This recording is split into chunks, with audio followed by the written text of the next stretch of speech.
Good evening.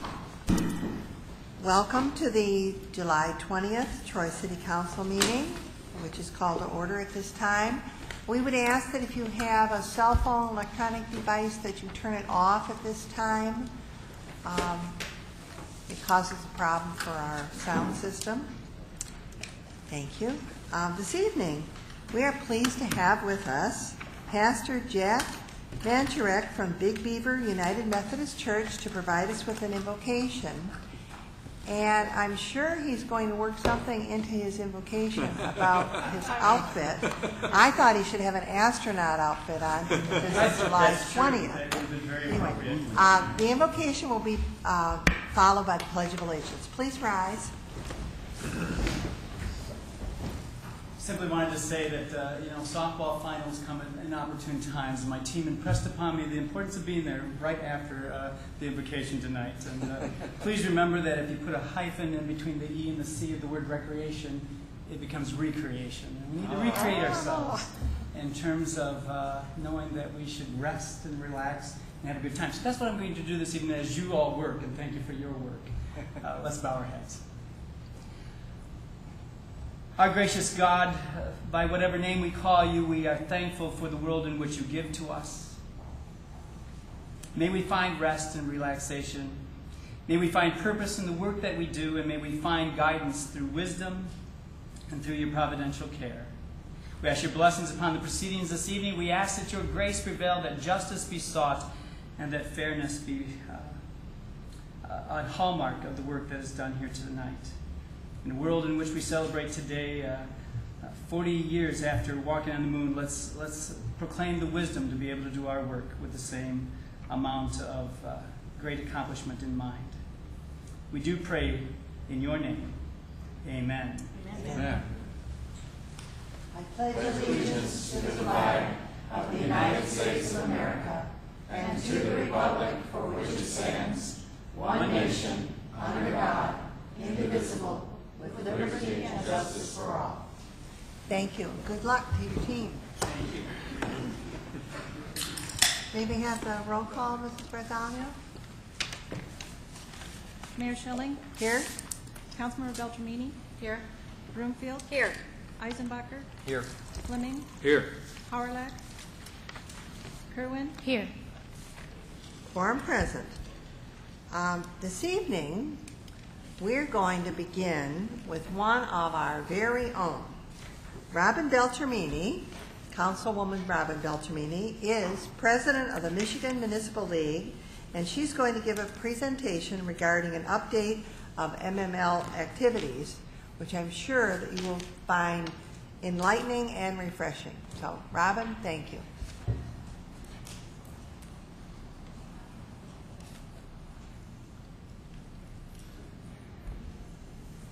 Thank you, Mayor Schilling. First, I want to begin this presentation as I begin them all. Thank you for your membership in the League. We appreciate each of our member communities, and we continue to try and find ways to serve each of them better. So as you have ideas in that vein, please let us know. As most of you know, the mission of the League is three-pronged. Non-members think of us more often as an advocacy organization, but we also strive to educate local officials about actions within the law, issues, duties, responsibilities.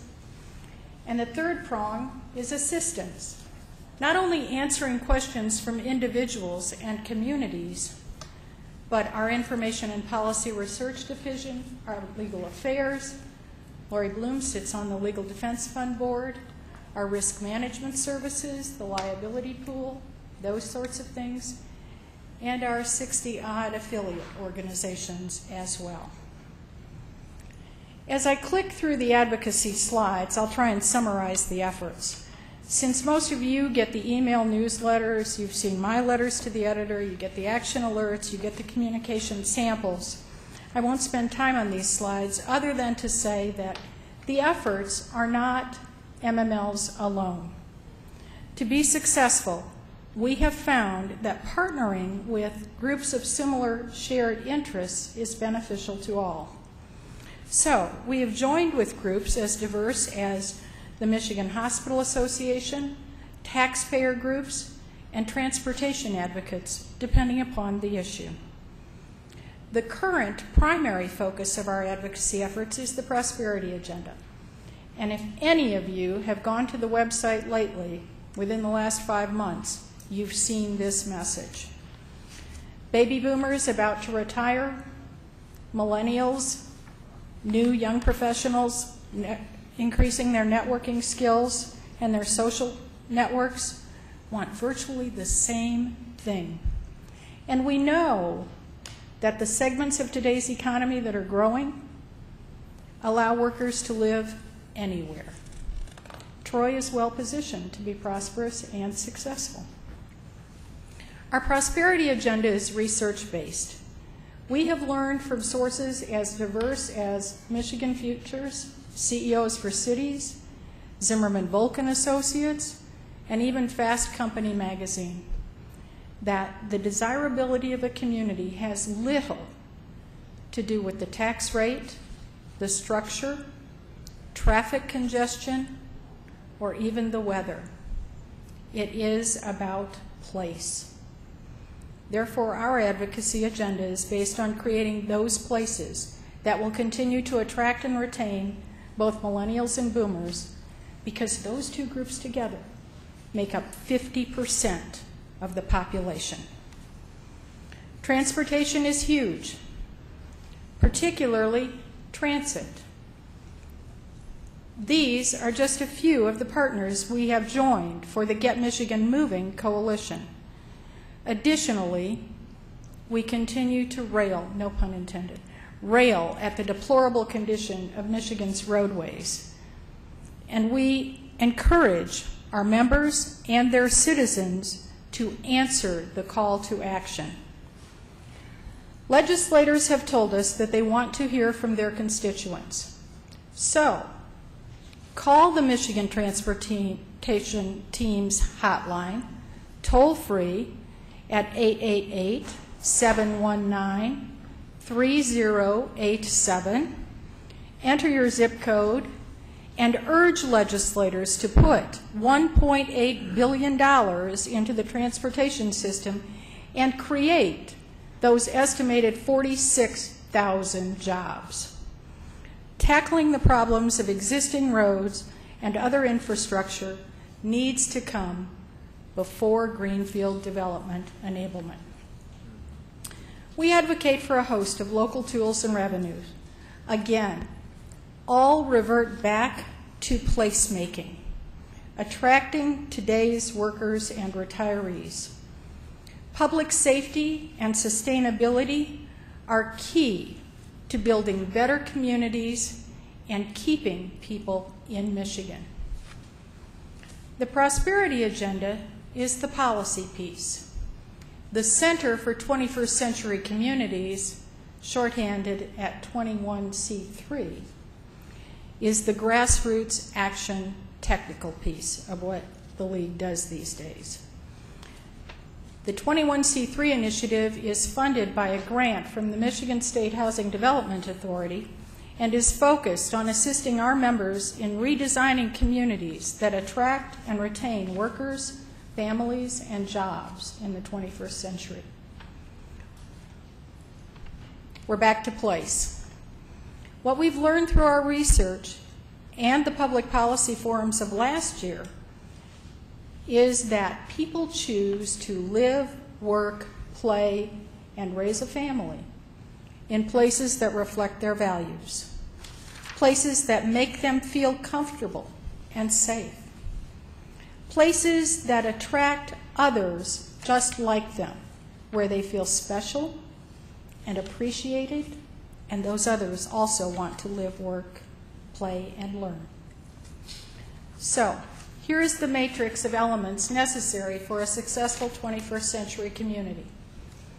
Physical design and walkable urbanism, that's the physical makeup that creates a fabric that promotes social connections. In Troy, such design is reflected in the Big Beaver Corridor study, and The planning staff and 2 of the commissioners attended the Form-Based Code seminars that were co-sponsored by the League, the Form-Based Code Institute, and Michigan Chapter for New Urbanism, Center for New Urbanism. Green initiatives are critical. They impact our natural resources, our quality of life, and everyone's bottom line. Not only is the League sponsoring the Green Communities Challenge, but we also have relationships with the Bureau of Environmental Services, Michigan State University, and the Department of Labor and Economic Growth to bolster this initiative. Cultural economic development preserves our heritage. It's a significant component of long-term sustainability, and it encourages civic engagement. We've learned that through our museum and our library pieces. Social benefits can be transformational for communities. Entrepreneurship encourages investment in the community, and it recognizes that 21st century jobs are added to a community by the handful, not the bucketful. We've partnered with individual and academic entrepreneurship experts to help our communities realize the ways to encourage this type of economic development in their communities. You see diversity and multiculturalism up there. We're pretty well set that way. And this allows, the strength in this is that the variety of perspectives that comes to decision making brings such a wealth of knowledge and cooperation and collaboration and understanding.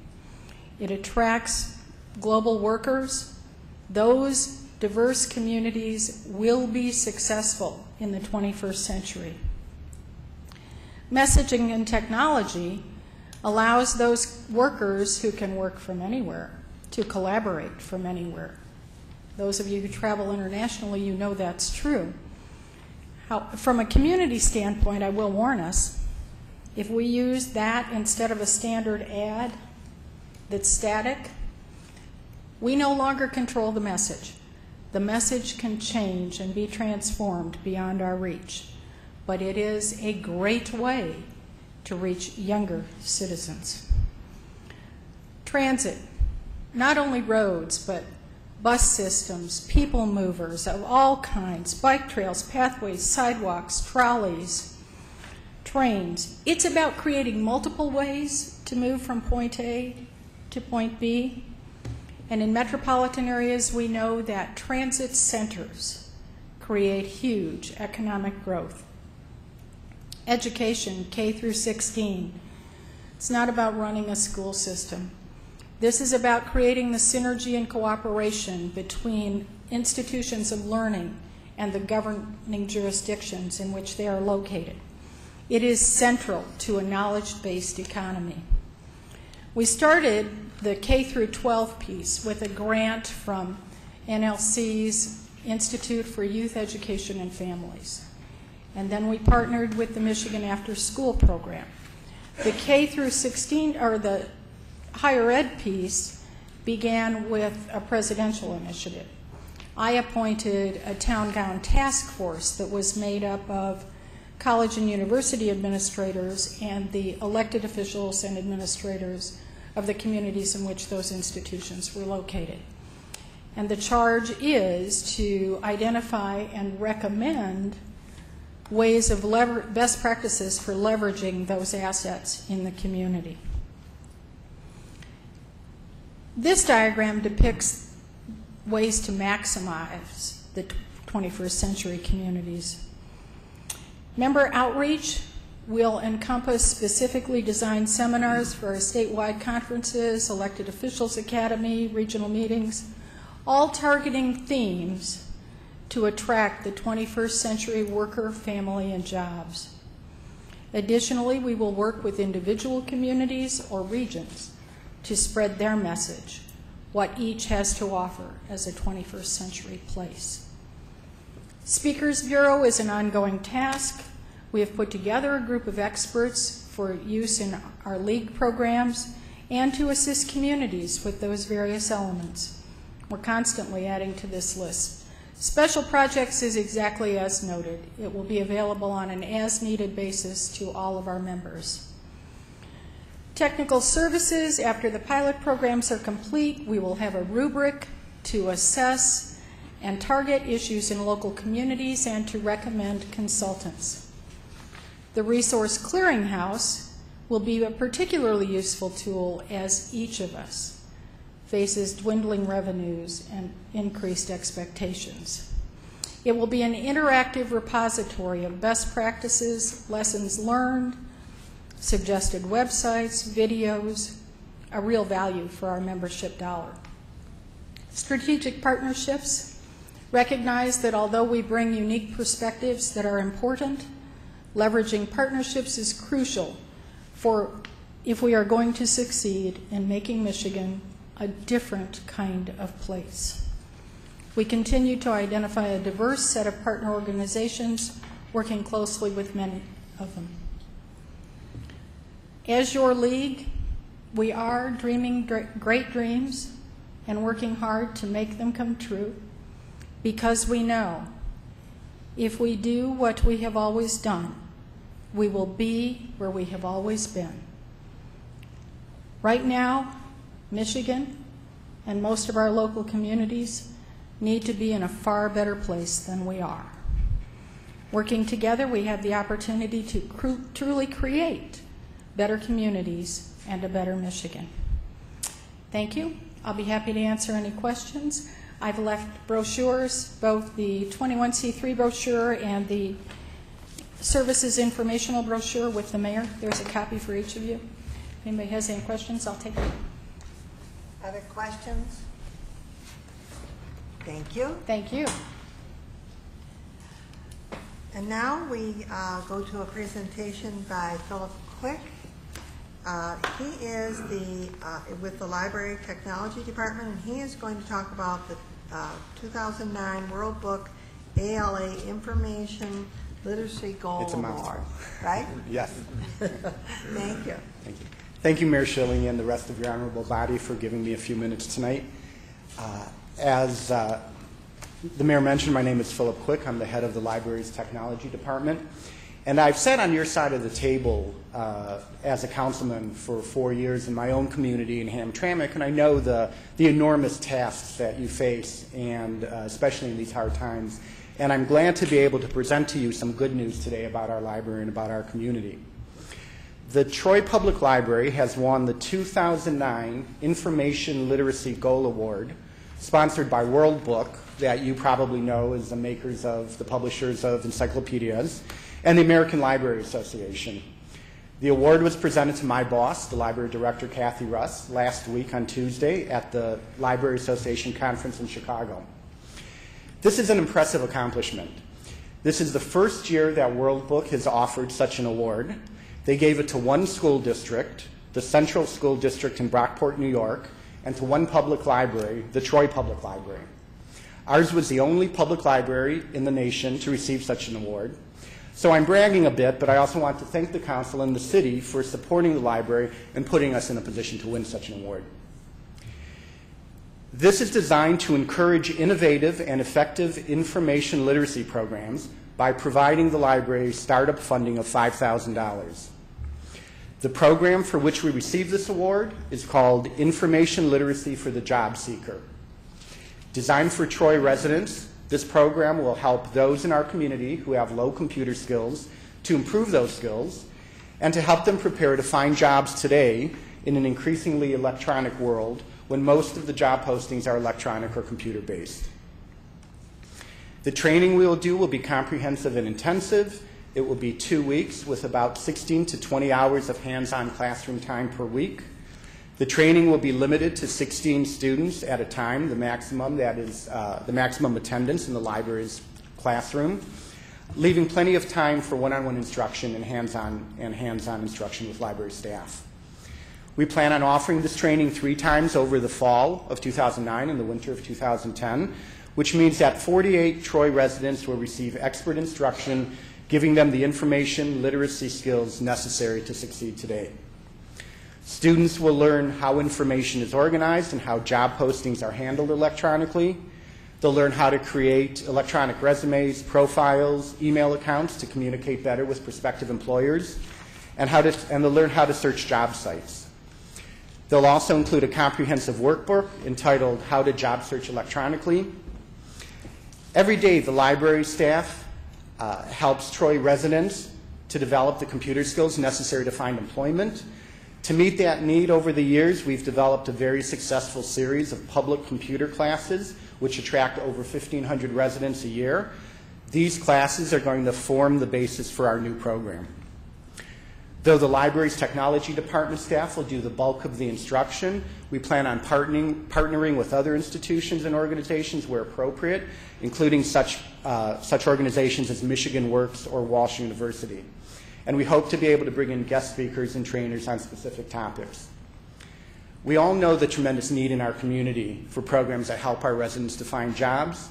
We believe we have the experience at the library and the expertise at the library to help our residents in these difficult times, and we're pleased that both World Book and the American Library Association believe in us too by presenting us this award. And we're confident that this program will have a positive impact on the lives of Troy residents. Thank you. Thank you. Question? Yes, and Councilman Eisenbacher has a question for you. Since this is televised, I think it'd be good for you to describe how people sign up for this.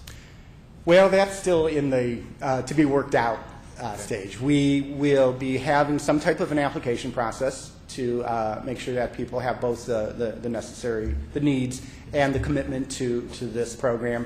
And we will promote that application process through our website, through the library. So if people wanted more information as the summer goes on and as the fall goes on, I would suggest they can call me at 248-619-7577, which is at the library's technology desk, and I can work them through the process and talk about the application as we flesh that out. Thank you. Thank you. I'll probably get home now and have 100 calls. And then message. Hopefully. Yeah. Thank you. And then- Yes, Mr. Zerlite? Thank you. Phil, if we had a larger classroom, could you accommodate more residents? I think we could accommodate many more residents. We every day we deal with people who are looking for jobs, as you know, and right now we put through over a dozen classes a month, and they are all full. And I have no reason with waiting lists, so I have no reason to believe that if we had more space, we would certainly have more students. Well, why don't we try to find more space then? Good. Councilman Eisenbacher, The another community question? center could be an example. I'm sorry. I'm thinking perhaps the community center. Right. We have, we are trying to work with the community center more closely because they offer some classes. Their classes are currently specifically geared towards seniors. They use a specific program. But that's certainly something that we can keep in mind and look at if this program takes off and if we can extend the reach of it into the community center. Thank you. Councilman Eisenbacher? Thank you. I didn't realize it was as popular as it is until you just mentioned it. But it would seem to make sense to get a recording of it and get it on our city website. We are thinking of different types of webcasting or broadcasting. Certainly we'll have printed material and we'll have that material available on our website. But we are thinking about ways to sort of get it out more broadly via electronic resources. Yes, it'd be great to have it on the TV station. Mayor to Mayor. Yes, Councilman Kerwin? I would like to give some credit to the Friends of the Troy Public Library who do provide many of the services through their independent funding. I also wanted to recognize Phil Quick, who gives back a lot in the community. He is our local expert and has come to speak to many groups. And I know your natural collaboration with Michigan Works and Walsh comes because of the time that you've given on your own. I encourage everyone to come by and stop into the Troy Public Library and see the good things that are happening there. Thank you, Councilmember. I know you spoke about the different kinds of things that are going to occur in citizen training, and you and I both know that for some applications, a smaller group works well because of the interaction. So some things could be done on a large forum, but some things do need to be done in a smaller forum. But I think it's exciting. It's kind of impressive that we were the only public library chosen for this. And So thank you. thank you. Appreciate it. Thank you. Thank you. And next we go to, there are no carryover items, so we go to our public hearings, and the first one is a street vacation, 25-foot wide right-of-way platted as part of supervisor's plot number 10 on Markton Street, north of Newton and south of I-75, abutting 1125 and 1200 Newton, M1 Light Industrial District, Section 26.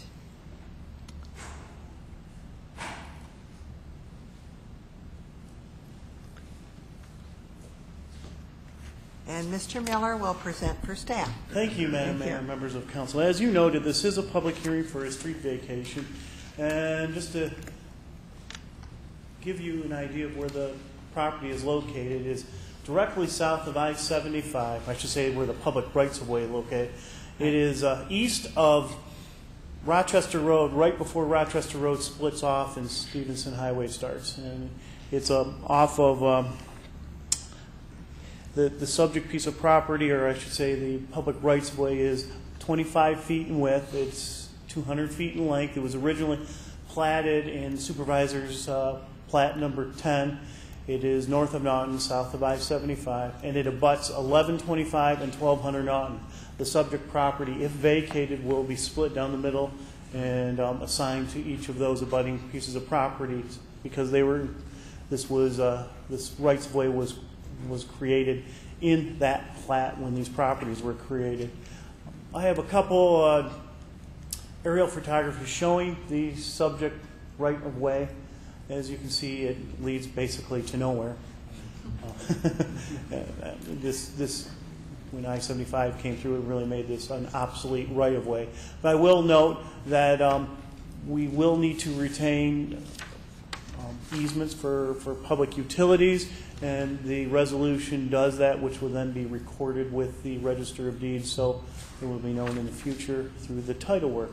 With that, it's pretty simple and basic. There are no improvements in this rights-of-way, and it will allow for the subject property owner to the west to not have double frontage, well, triple frontage, really. It will allow him to conform better with the zoning ordinance, because technically he needs to maintain a front yard setback from this right-of-way paper street. With that, I'll answer any questions. It's pretty simple. Other questions, Council, of Mr. Miller? Seeing none, then I'll open the public hearing. Is there anyone that is here on this item that wishes to speak? Seeing none, then we'll close the public hearing and return to the council table. For this item, Councilwoman Kerwin. I'll move the resolution as presented. Support. Moved by Councilwoman Kerwin, seconded by Councilman Fleming, that we approve the resolution as printed and presented. Discussion? The vote, Mrs. Bartholomew? Mayor Schilling? Yes? Councilmember Beltramini? Yes. Broomfield? Yes. Eisenbacher? Yes. Fleming? Yes. Kerwin? Yes. Motion passes. C2 is to receive public input on the City of Royal Oak Hospital Finance Authority utilizing tax-exempt bonds for William Beaumont Hospital, Troy. Is Mr. Licari going to present for staff, or what is the, Mr. Zerline? I think this is just a ministerial function that the City of Troy needs to go through, because with the Royal Oak Hospital Finance Authority is issuing bonds, and this is one of the requirements for that issuance. Yes. Mrs. Bloom? Mayor, I just wanted to indicate that we do have in the audience persons who are willing and able to answer questions should the need arise. Right. Well, I knew that they were here. I just didn't know if someone was from staff that I should call on before I open the public hearing. Seeing none, then I'll open the public hearing. And I know the folks are here. Would you like to come forward on this?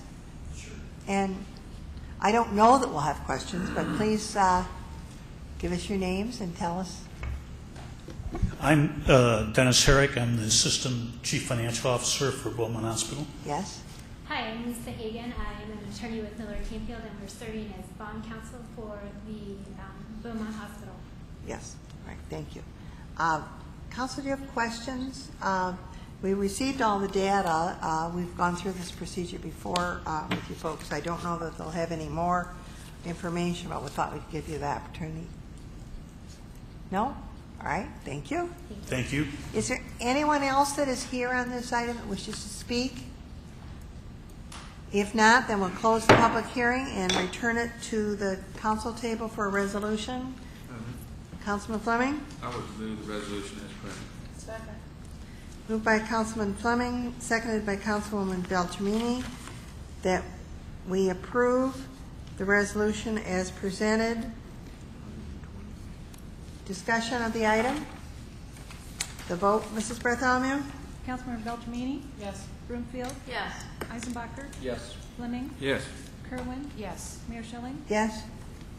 Motion passes. There are no postponed items. I should indicate that there is a regular business item E4, which is the employment agreement with the city manager, is item E4. And the reason I say that at this time is that we had some folks that signed up for public comment limited to items that are not on the agenda. And if your item that you wish to speak on has to do with E4, then I will call on you at that time, but I will, if it's on another item, I can call on you at this time, okay? Marv Reinhardt signed up for public comment items that are not on the agenda. And if it's not an agenda item. Well, I can save mine to next week, my comment on E4. I got lots to say about E4, we'll call on you there. I just right, but I'm talking about bicycle paths that might be coming to the city of Troy, because even without bicycle paths, we got bicyclists running into cars on the highway. We have people that walk along these roads, bicycle on these roads, they toss their cigarettes out. And you say, well, bicyclists don't smoke cigarettes. Well, you go to the city center over there and see all those cigarette butts those AA people put out there, the people who can't drive anymore.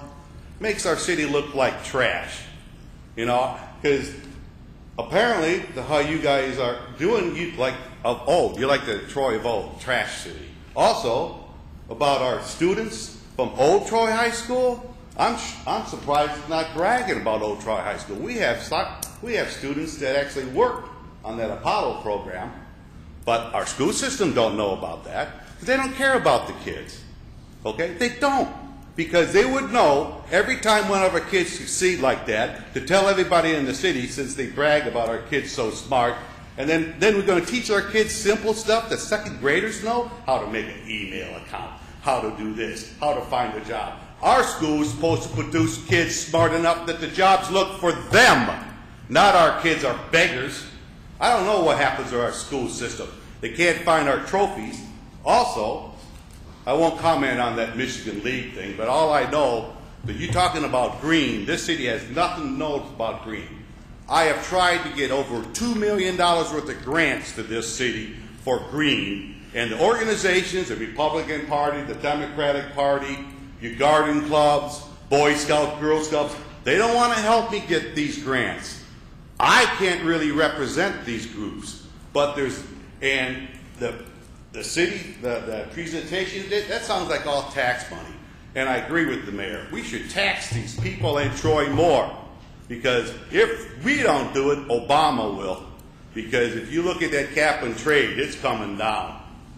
You missed that cards check, but the cap and trade. And as far as commenting anymore, I'll just wait till the smoke clears before I talk about E4.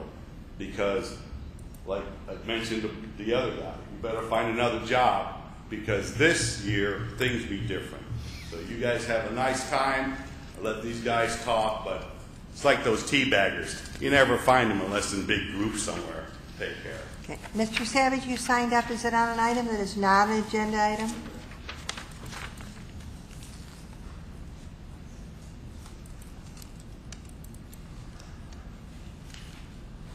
Yes, good evening. Good evening. Good evening, Council.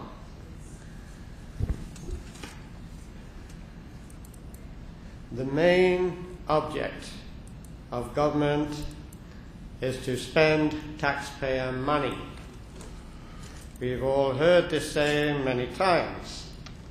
I have quoted it here a couple of times. And as time goes by, it seems to become more evident.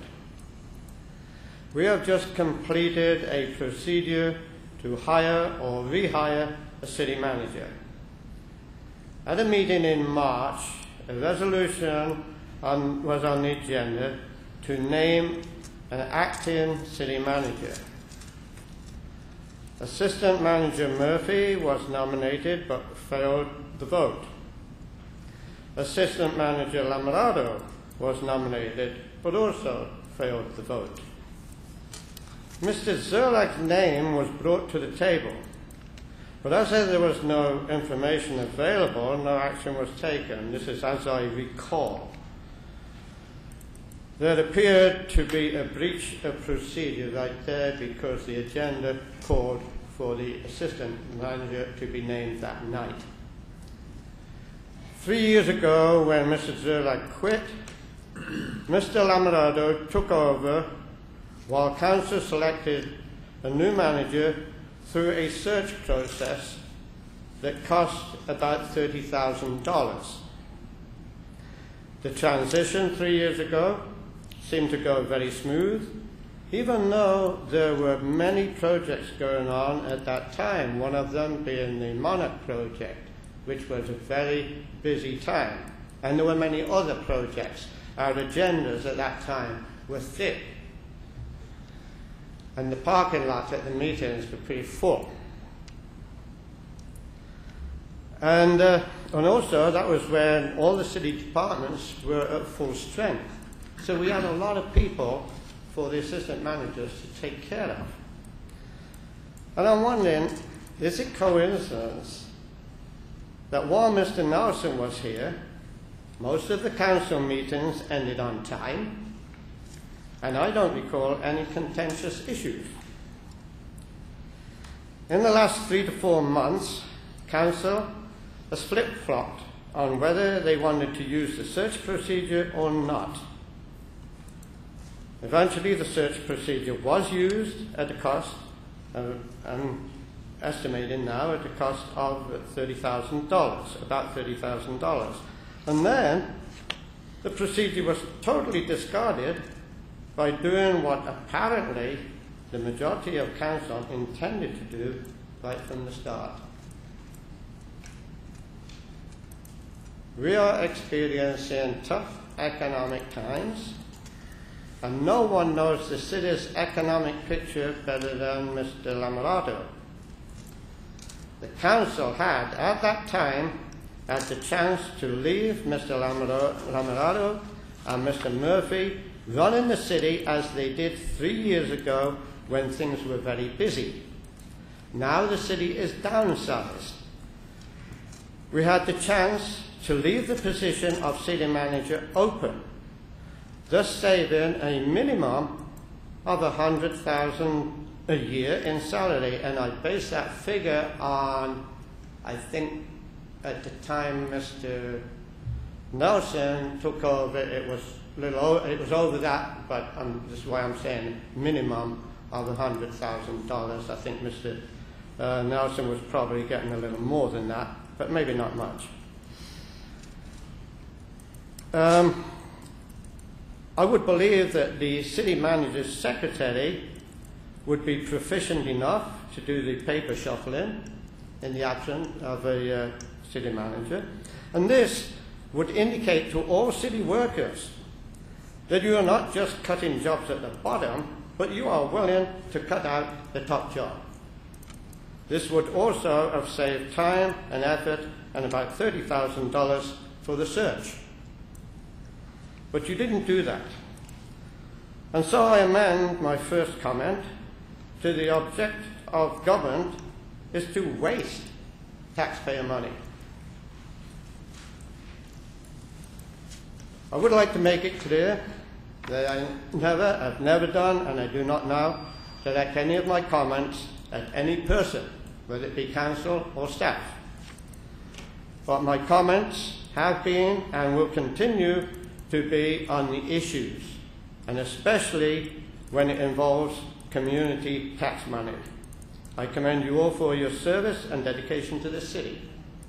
But we do have problems and the issues that I disagree with. Thank you. Thank you.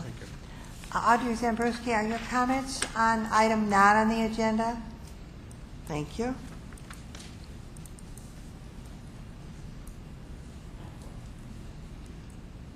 I know there's ordinance for big signs going in front of City Hall and different places, Matt. But there's a little coffee shop on Livernois and Long Lake. It's called Coffee and Cream. And I went in there one time because somebody said, hey, the coffee's good in there. And having a tumor in my head, when I get a headache, a cup of coffee seems to take the headache away.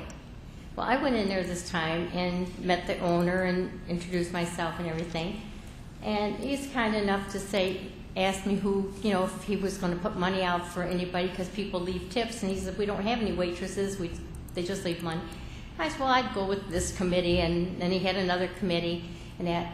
And then he was talking about putting out a couple little chairs, like little stools for kids to sit on if they come up and get an ice cream cone. Because he says he knows they're always afraid somebody's going to steal their bike and everything like that. We had these 2 little benches, and I thought it looked nice. No tables, nothing in front of them. And the next thing you know, I go in there, the benches are gone.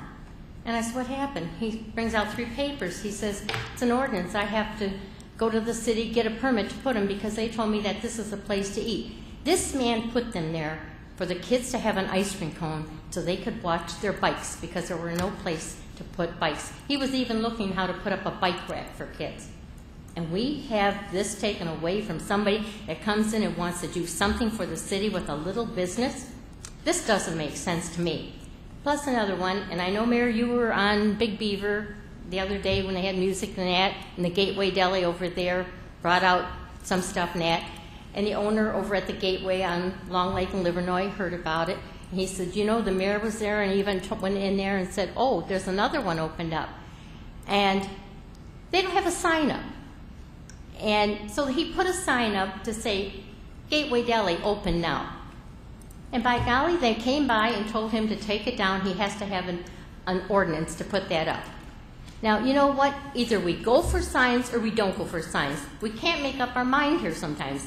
I mean, if we got people riding around just taking signs down, telling people you can't have that little bench for a kid to sit on, then you know what? We're paying money out stupidly for somebody to drive around to do that. We're wasting gas, we're paying a salary, and it might be 2 people driving in a truck.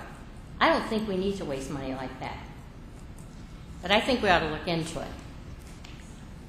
Thank you. Mary Ann Bernardi, are your comments on an item not on the agenda? Okay, that's why I'm asking because I'm going by. Jack Witt, are your comments on an item not on the agenda? Or should I call on you on E4? E4, thank you. That's why I do that. Is there anyone else I've missed on items that are not on the agenda?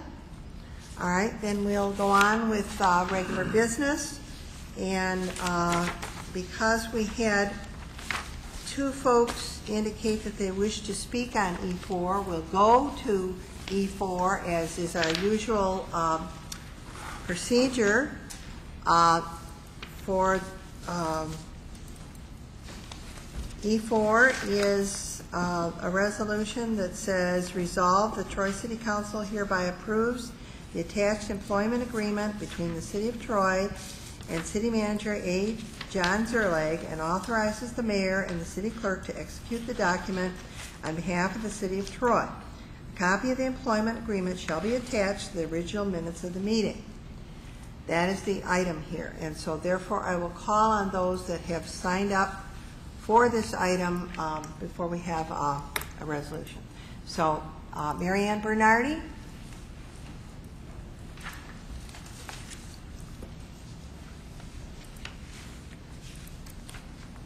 Thank you, Mayor and Council. I attended the previous meeting where you negotiated the contract for the city manager, and I really noticed that it seemed to me that everybody was on one side, and that's advocating for giving Mr. Zerlag as much as we can. And with all due respects, I feel that Mr. Lang, the lawyer, almost seemed like his personal lawyer. Usually in collective bargaining, you have two sides. I didn't see that today, and I'm just stating that as a fact of my perception. Today I'd like to talk about the conflict of interest that concerns me about. Now, let me just preface this. Mr. Zerleg I spoke to him the other day. He's a very personable person, very competent, and this is not personal, but these issues have to be addressed, and I do not feel that they have been addressed. In hiring Mr. Zerleg, you are hiring someone who will be wearing two hats, in that he will be working for Troy as a city manager and working for his own consulting firm at the same time. This does not seem to pass muster for the 100% commitment to Troy that some of you have said you wanted. In everything that Mr. Zerleg says and does, he will have to be evaluating whether he is wearing the right hat. Every minute of the day, Mr. Zerleg will have to be deciding whether he is serving Troy or his own fiduciary interests. It is interesting to me to note that you yourselves are not allowed to vote on an issue if you have a fiduciary interest in the outcome of the vote.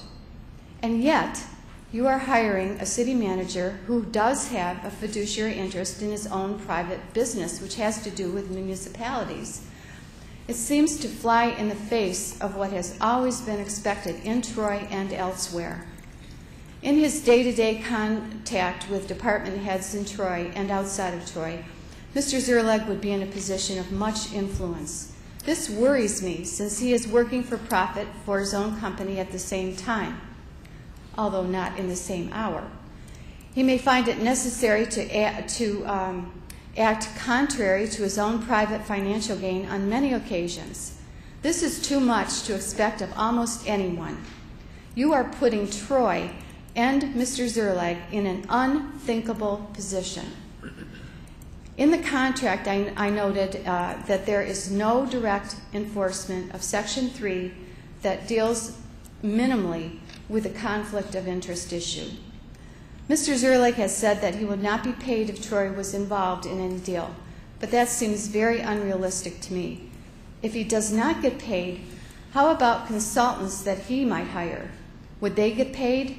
This is a very important question, since Mr. Zerleg has said to me that he might hire his former partners as consultants to himself.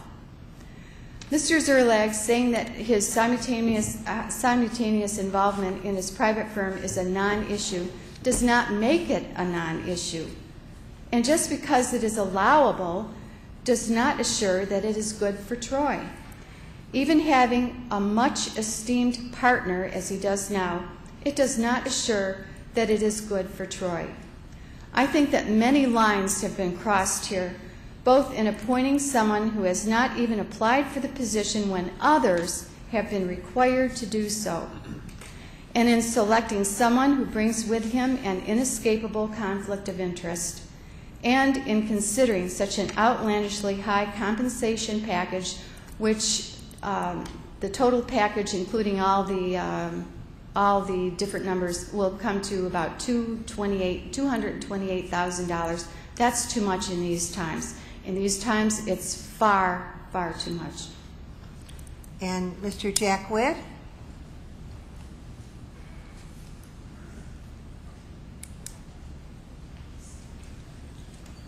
Thank you, Mayor and council members. Really, I think my comment more than anything else goes to a policy question. As Mary Ann Bernardi noted, this doesn't go to Mr. Zerleg per se. I don't know Mr. Zerleg, so I have no comments on his qualifications. I'm sure in light of the many years of service he's given here, that that his qualifications are extensive.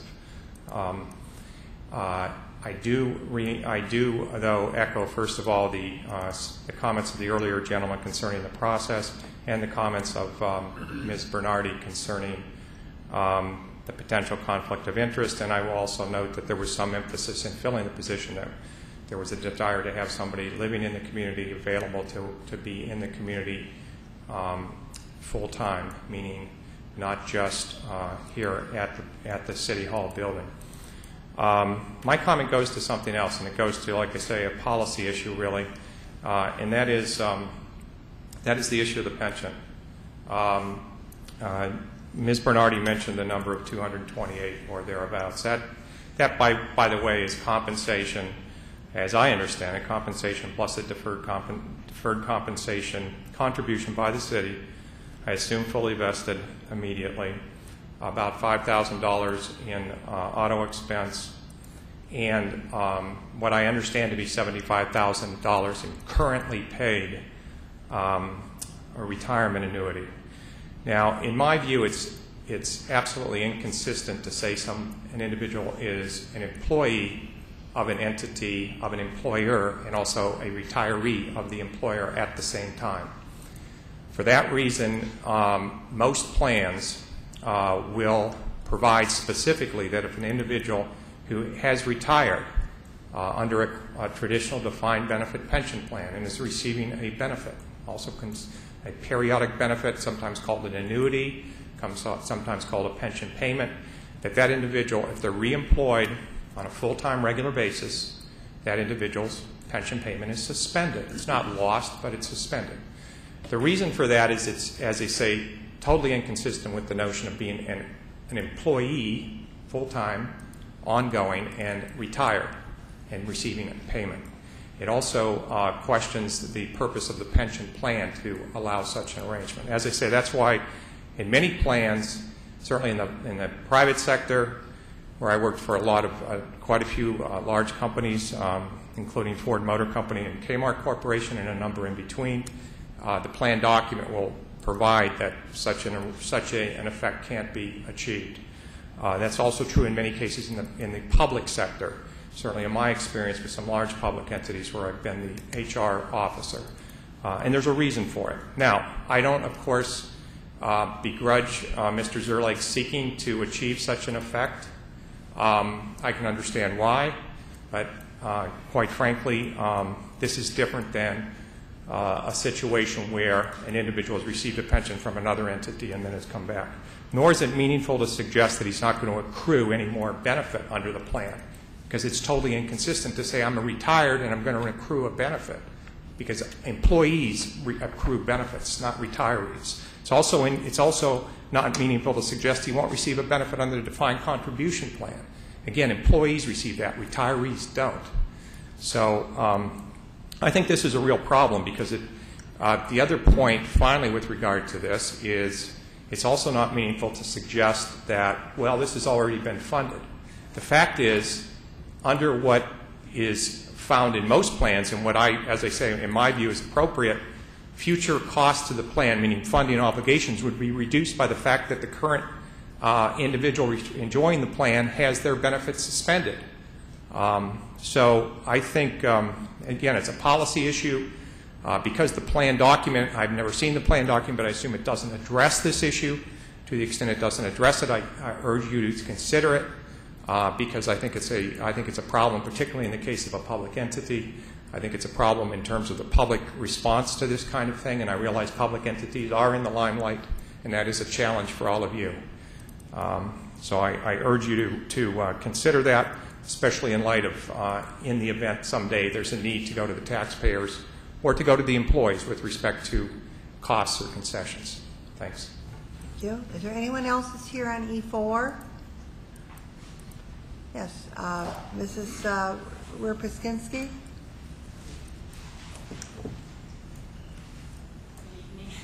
Yes. I really regret having to make these remarks, but I feel obligated to do it in light of the meeting that I watched on July 9th.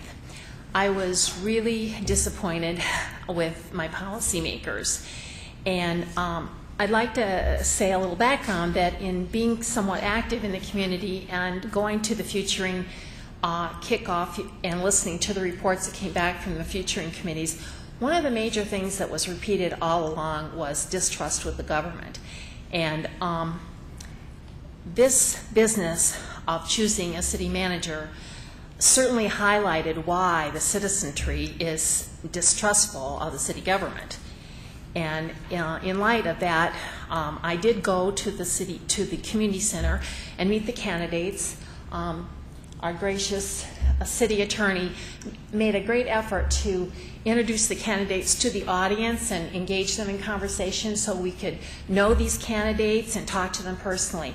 And I also listened the next day to 5+ hours to the hour and 15-minute interviews that you had with each candidate. And then I tuned in to the meeting when you were supposed to select a candidate on July 9th. And when Carnac stood up at the mic before you ever started your deliberations and said that he knew that you weren't going to pick someone that had gone through the process, and indeed you were going to assign somebody else, I almost fell off my chair. Councilman Beltramini during this meeting said that she doesn't like consensus outside the process, and this doesn't give us a good reputation, and those truer words were never spoken. I think that the fact that the citizens went and thought that these were our candidates and this is what we were told, were really disillusioned by the fact that none of these people were really in the mix, apparently, before July 9th came about. And Councilman Fleming made remarks at that meeting about the silent majority in these citizens in Troy. Well, I don't blame them for being silent because I don't think their opinions count. I went to these meetings and I tried to make a decision, and I put the trust in my elected officials because you had the references, you had the writings from the candidates, you had the feedback from the staff. I thought you had all the information to make a good decision. And I noticed that there were not too many people at the meeting. I also noticed that some of the people who are most vested in the city, like the Chamber of Commerce, weren't there. When I got through on July 9th, I thought I had been royally duped, that you ended up picking a candidate completely out of the process. I don't think that that gained the faith of the citizens in Troy or was the proper thing to do ethically as a ruling body. And this has nothing to do with the candidate you selected. I've always found him very charismatic, and I paid a ticket to go to his going away party. He's certainly well qualified and highly intelligent and highly educated, but the way this was handled was not professional. Is there anyone here that's on E4? John Wick?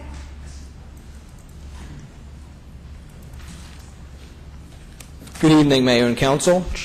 Just to echo what other people have said, but to add a little more, in fact, this pension issue is addressed in the pension system in the ordinance.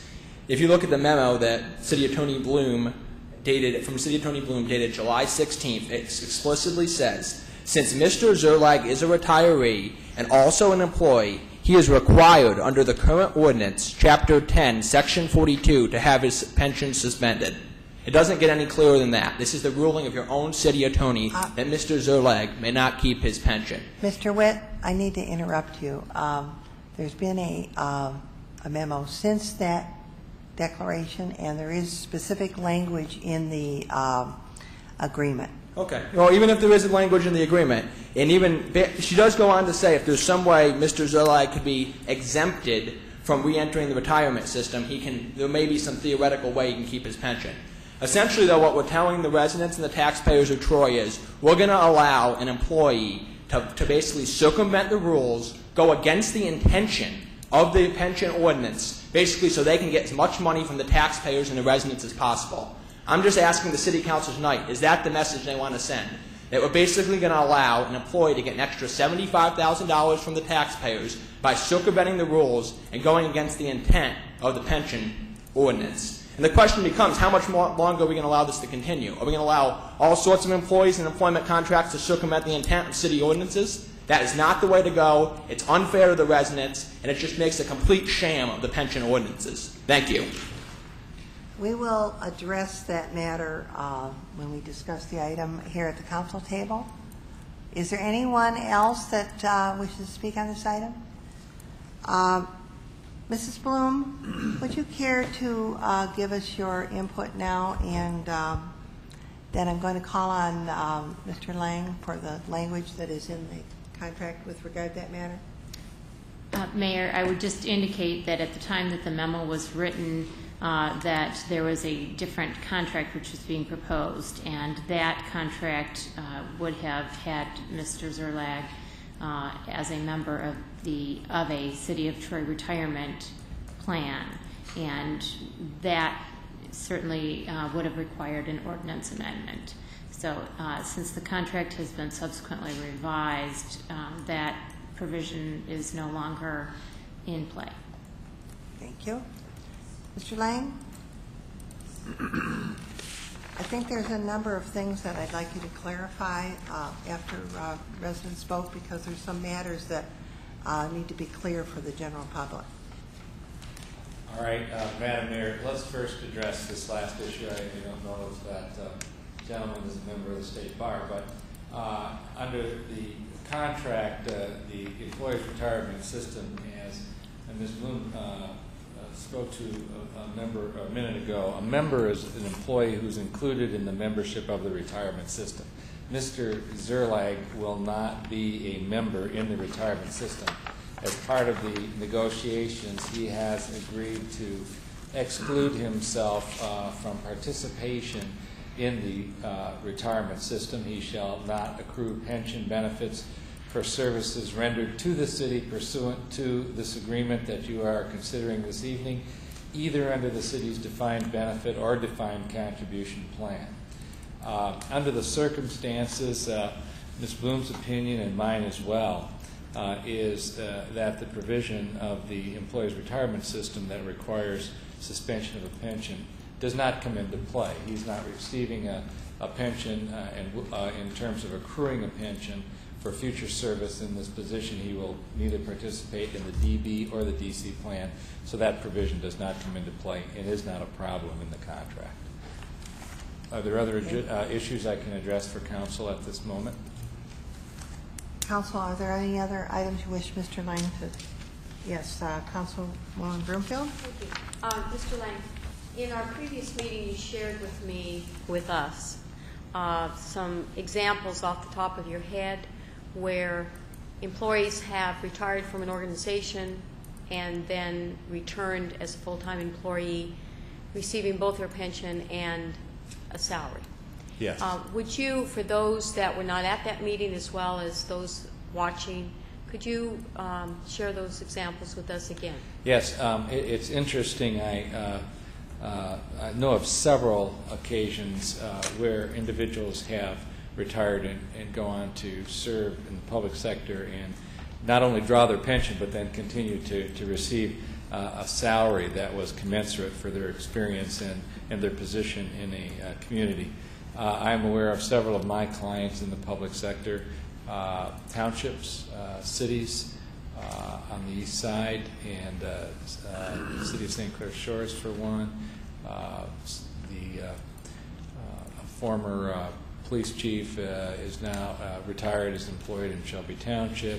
I thought of an employee while we had a break from the city of Troy, quite frankly, who left here and moved north to a city and became director of DPW in that community and ultimately served as assistant city manager. Some of you might know who I'm talking about, but in essence, it is not uncommon at all in the public sector for an employee to retire and then continues public service. And indeed, I think in many cases the experience that those persons have obtained during their prior service certainly can come into handy. And as I mentioned earlier in our meeting, the essence of Mr. Zerlag is that not only does he have prior experience, but over 20 years of experience with this community, so he has a particular experience at hand with this community, these residents, that he can bring to bear in terms of resuming a role of city manager. And I did want to clarify also very clearly that I have, in fact, for 25 years represented this community as your labor counsel. I am the city council's labor counsel. I am not Mr. Zerlag's attorney, and but on the 6-to-1 vote, this council determined that it wanted to retain Mr. Zerlag as city manager, and I felt it was my role to, within the best interest of the city, as you articulated them to me, individually in our conversations arrive at a contract that met both the city's needs and those of Mr. Zerlake, to act in some way as a facilitator. And the contract that I brought back to you, I think, accomplishes that, establishes a fair financial compensation figure. And I should also note for the record that his compensation is not $228,000. He does have a pension that he earned during his previous service that he will continue to receive, but his compensation under this contract is significant. It is basically his salary is less than that received by Phil Nelson when he was here. It also excludes his participation in the DC and DB plan, as I mentioned earlier, and all other employees, full-time employees, including the assistant city managers, receive 10 or 11 or 12% compensation paid by the city into the defined contributions plan. And thirdly, he will not be receiving a health care or hospitalization insurance through the general fund, as that also is paid through the retirement fund that was established by the city, and which was paid while he was employed here during his original employment. So there is his initial employment for 20 plus years.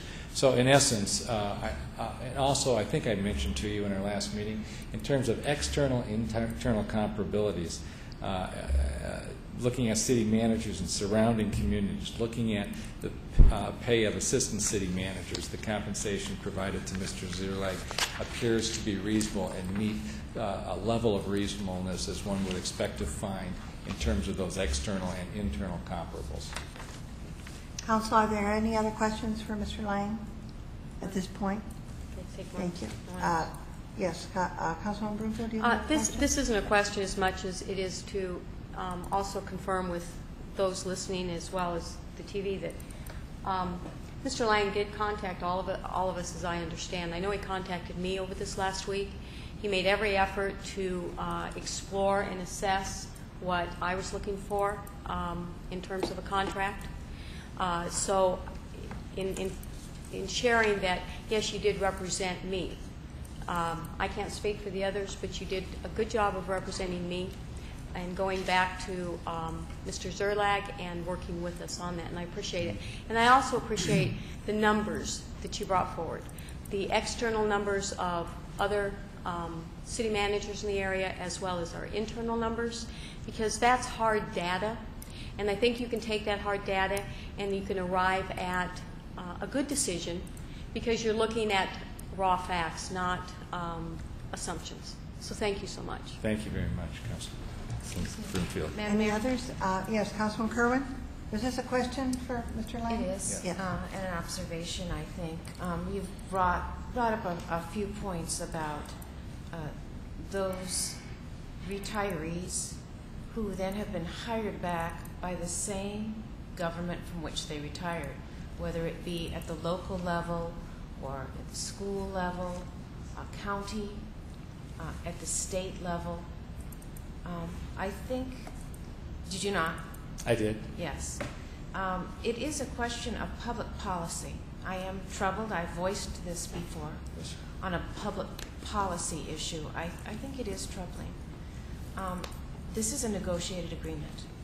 As my colleague, Councilmember Broomfield, pointed out, that we've all had an opportunity to talk to you and to express concerns, and you've gone back and forth between Mr. Zerlag on this negotiated agreement, as contracts are wont to do.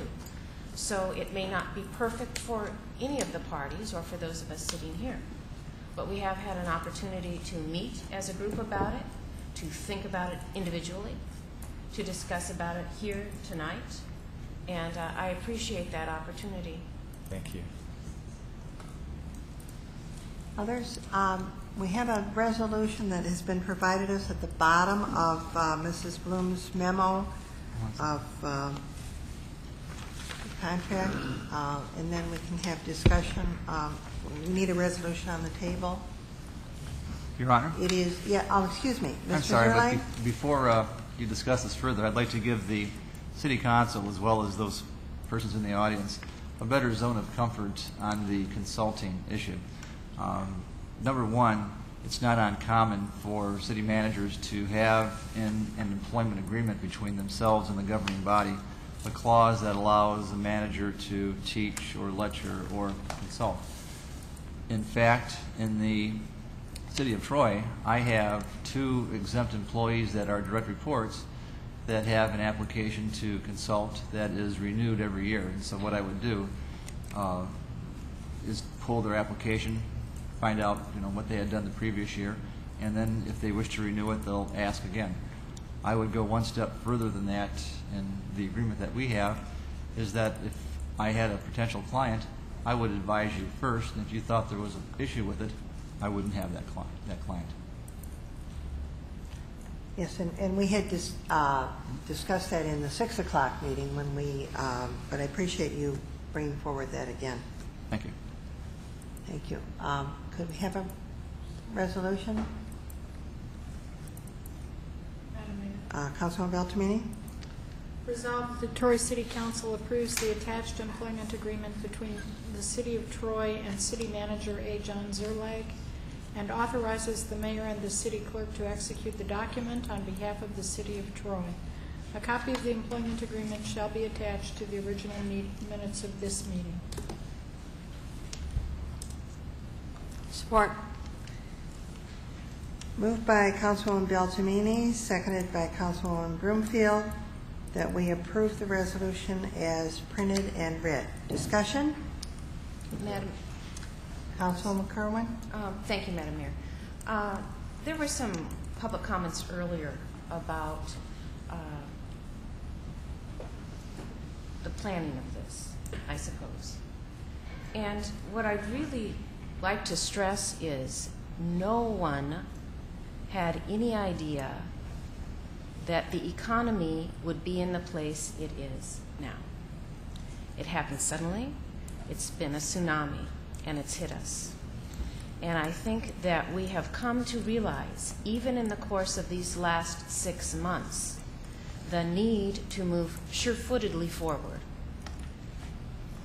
Tonight, we were privy to the presentation from Councilmember Beltramini in her role as MML President, who spoke specifically to the pillars of prosperity, which we recognize and which we need to move forward on. That foundation is well set with City Manager John Zerlag. I think that he's the right man, the right person, right person at the right time, and it's become more and more apparent. I will be supporting this. Thank you. Anyone else would like the floor? Councilman Eisenbacher? First, I'd like to, based on a comment that was made during our study session for an item regarding the contract, I'd like to propose one change to the contract. If you look at the vacation section, and again, as was stated in the study session, it is a minor point. It's section 9. The executive is a 4-week paid vacation annually. This is a 6-month start for 2009, and it would make sense that it'd be prorated to 2 months, not prorated to 3 months. So I'd like to see that changed to 2 weeks of paid vacation for 2009. I did have a chance to speak briefly during the break between meetings with Mr. Zerlag. That just makes sense. Mr. Zerlag, did you indicate an affirmative? Yes, ma'am. That makes sense. The year is half over with. Okay. Was there anything else, Councilman Eisenbacher? There's no other modifications, no. Okay. Anyone else wish to speak on the matter before we have the vote? Go ahead. Just in terms of general comments, yes. I do have a general comment about the process. And the process has been of big concern to a lot of people. The overriding policy and the overriding value that I see in our charter is there's a job for the City Council, the 7 members of the City Council, to select the best person available to us to be the city manager. If you don't do a search, you don't know who the best person available is. I wanted to do a search to find out who out there, anywhere in the country, is available to be the city manager for the city of Troy.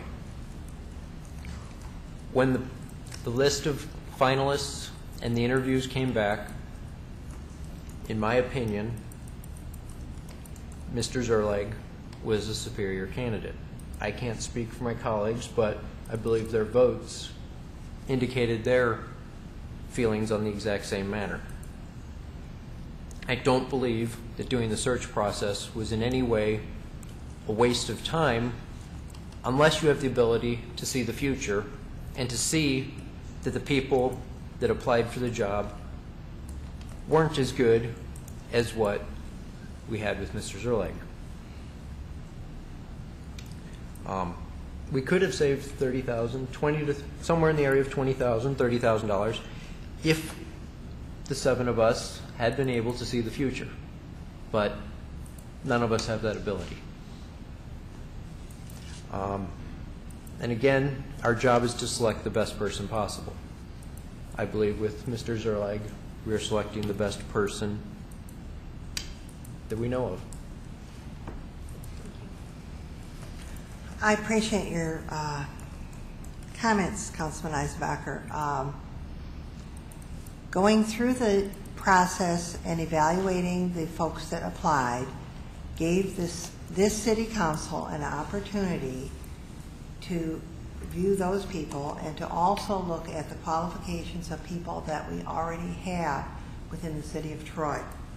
We were under no obligation at any point to hire any of the people that applied. It was up to the city council to determine who would best fill the position based on the profile and the qualifications and the things that were in the detailed document.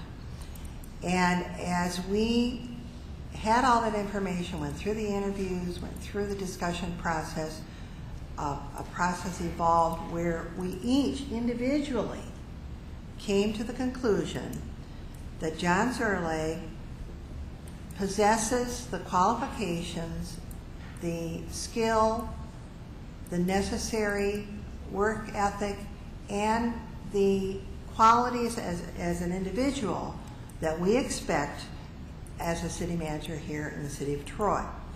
And so therefore that selection was made. I believe that the contract that was negotiated in good faith with and he is the city council's labor attorney, Mr. Craig Lang, was worked out very well to the benefit of the city, and that we will be served very well. I'm in favor of this contract. I think that it bodes well for us and for the things that we need to do in serving the citizens of this fine community. Anyone else that wishes to speak? Councilman Beltramini? I just have a question. Mr. Eisenbacher asked that the vacation be changed. Mr. Zerleg concurred. Do we need that reflected in the motion? We should amend the motion to change the vacation for 2009? And there's one other change that is needed. The resolution says the attached employment agreement, and that was on the contract distributed on Friday.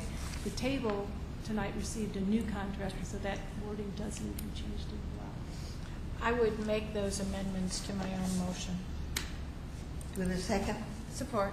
Moved by Councilwoman Beltramini, seconded by Councilwoman Kerwin, that we amend the resolution to reflect the changes, from 3 weeks to 2 weeks in the vacation time period, and that it is the contract that is on the table this evening. Discussion of the amendment. The vote, Mrs. Bartholomew, on the amendment first. Councilmember Broomfield? Yes. Eisenbacher? Yes. Fleming? Yes. Kerwin? Yes. Mayor Schilling? Yes. Councilmember Beltramini? Yes. Motion amendment passes. On the motion, Mayor? Councilman Eisenbacher? One of the comments that was brought forward by the residents, I think I would like to have directed to Mr. Zerlag, and that was the question of consultation by his firm to the city of Troy. And if you could clarify the position that would be as if you're of hiring your own firm for the city. Mr. Zerlag? First of all, thank you for the appointment. And secondly, I would not have my firm involved with the city of Troy. Okay. Thank you. Any others? Then the vote, Mrs. Bartholomew? Councilmember Eisenbacher? Yes. Fleming? Yes. Kerwin? Yes. Mayor Schilling? Yes. Councilmember Beltramini? Yes. Broomfield? Yes. Motion passes. Congratulations. Thank you. I'm sure you will work hard, and we'll all work hard together. Thank you. It's going to take more than just the manager. Yes. And I look forward to a partnership. Thank you. We'll move on then to the consent agenda, and we had one item that was requested. Oh, no, E1. Pardon? Oh, I'm sorry. We've got to go back and do the other regular business. Pardon me. Thank you for that catch. E1 is appointments to boards and committees for the Planning Commission. We have the student, Adrian Miller. So would you like to move the resolution, Councilman Kerwin? Yes, I will move the resolution to appoint Aiden Miller to the Planning Commission as a student representative. Support. Moved by Councilwoman Pardon? It's a mayoral appointment. Yes. After I started down this road, I realized it should go the other way, then you can second, right? Okay, yes. I've moved that we appoint Adrian Miller to the as the student representative to the Planning Commission. Would you like to second, Councilman Kerwin? Thank you for the honor. Discussion? Vote, Mrs. Bartholomew? Councilmember Fleming? Yes. Kerwin? Yes.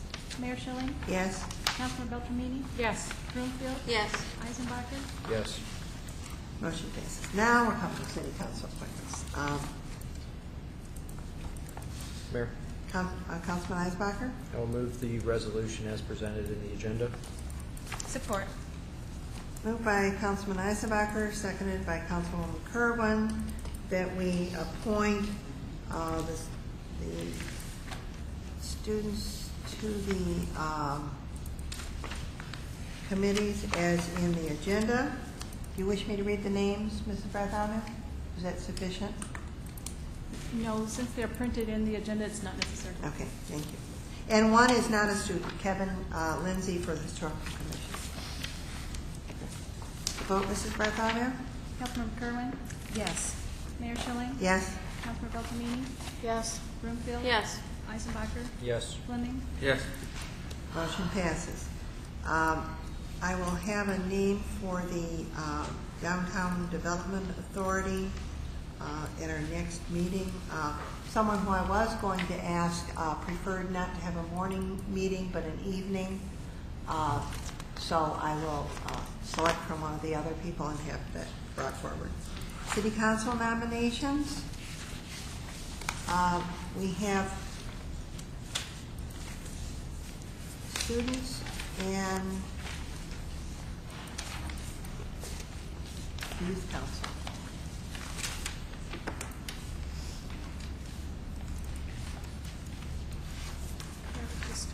Pardon?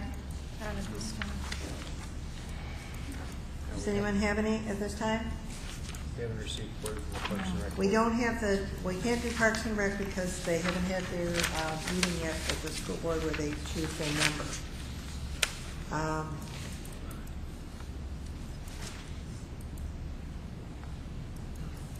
Madam Mayor, Yes, Councilwoman Beltramini? the Youth Council typically likes to vet their candidates for us before they forward them.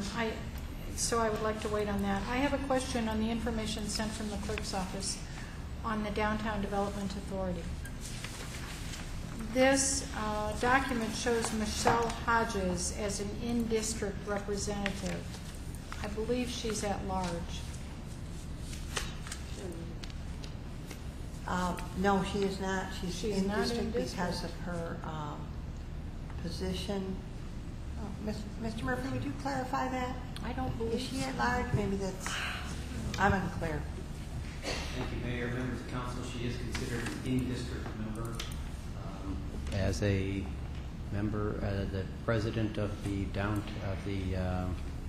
Troy Chamber of Commerce, it was something that was considered at the time that as a representative of the chamber and the businesses that are located in there, she would be an in-district member.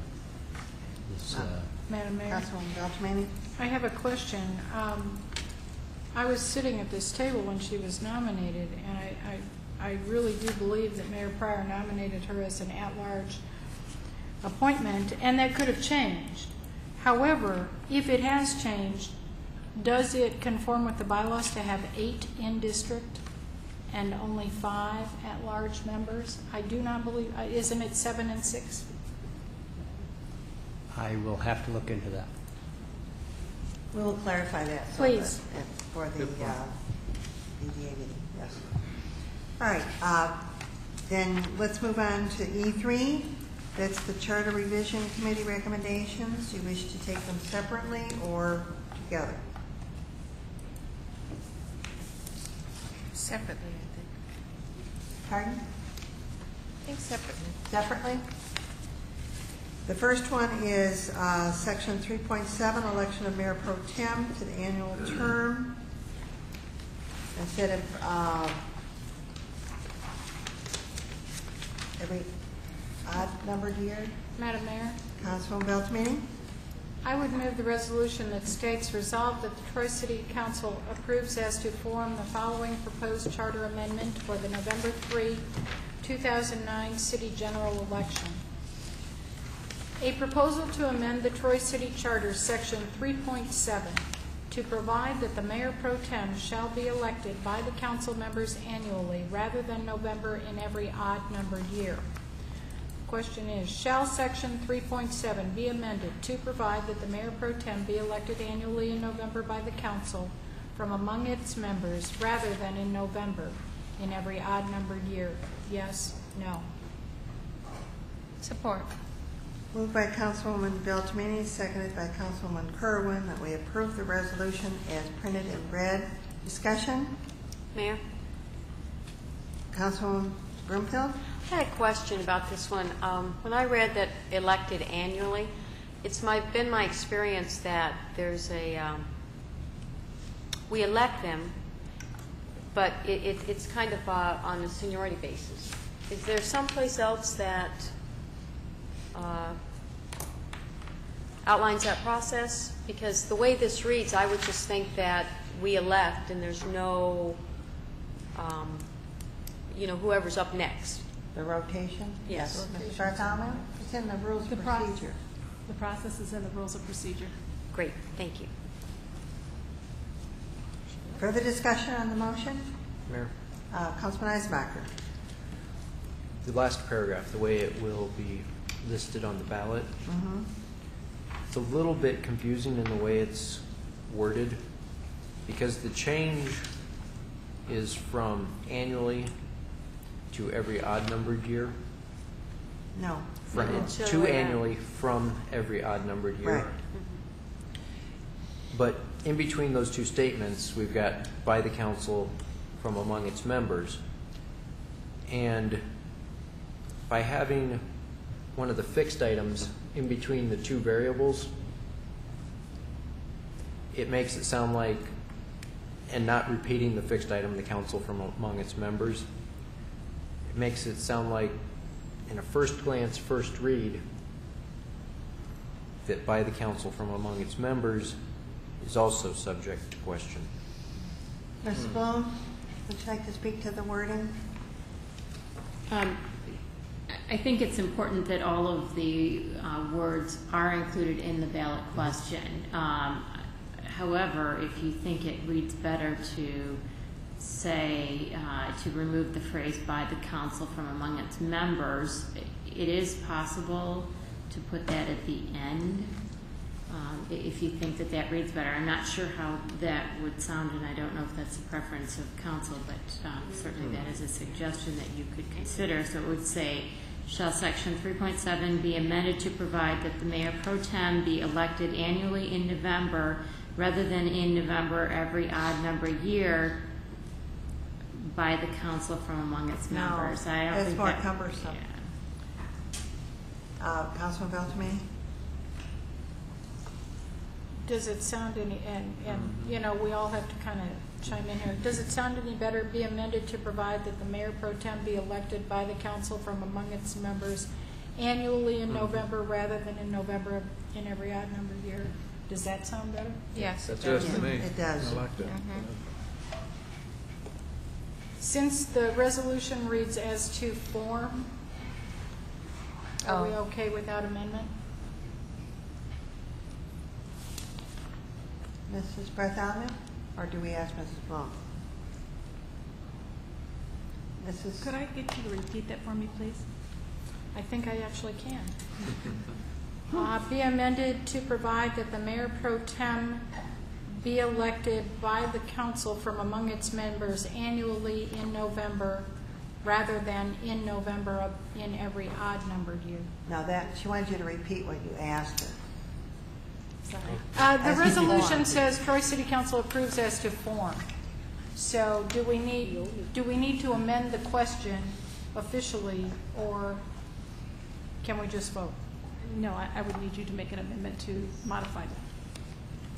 Mayor, Councilman Eisbacher?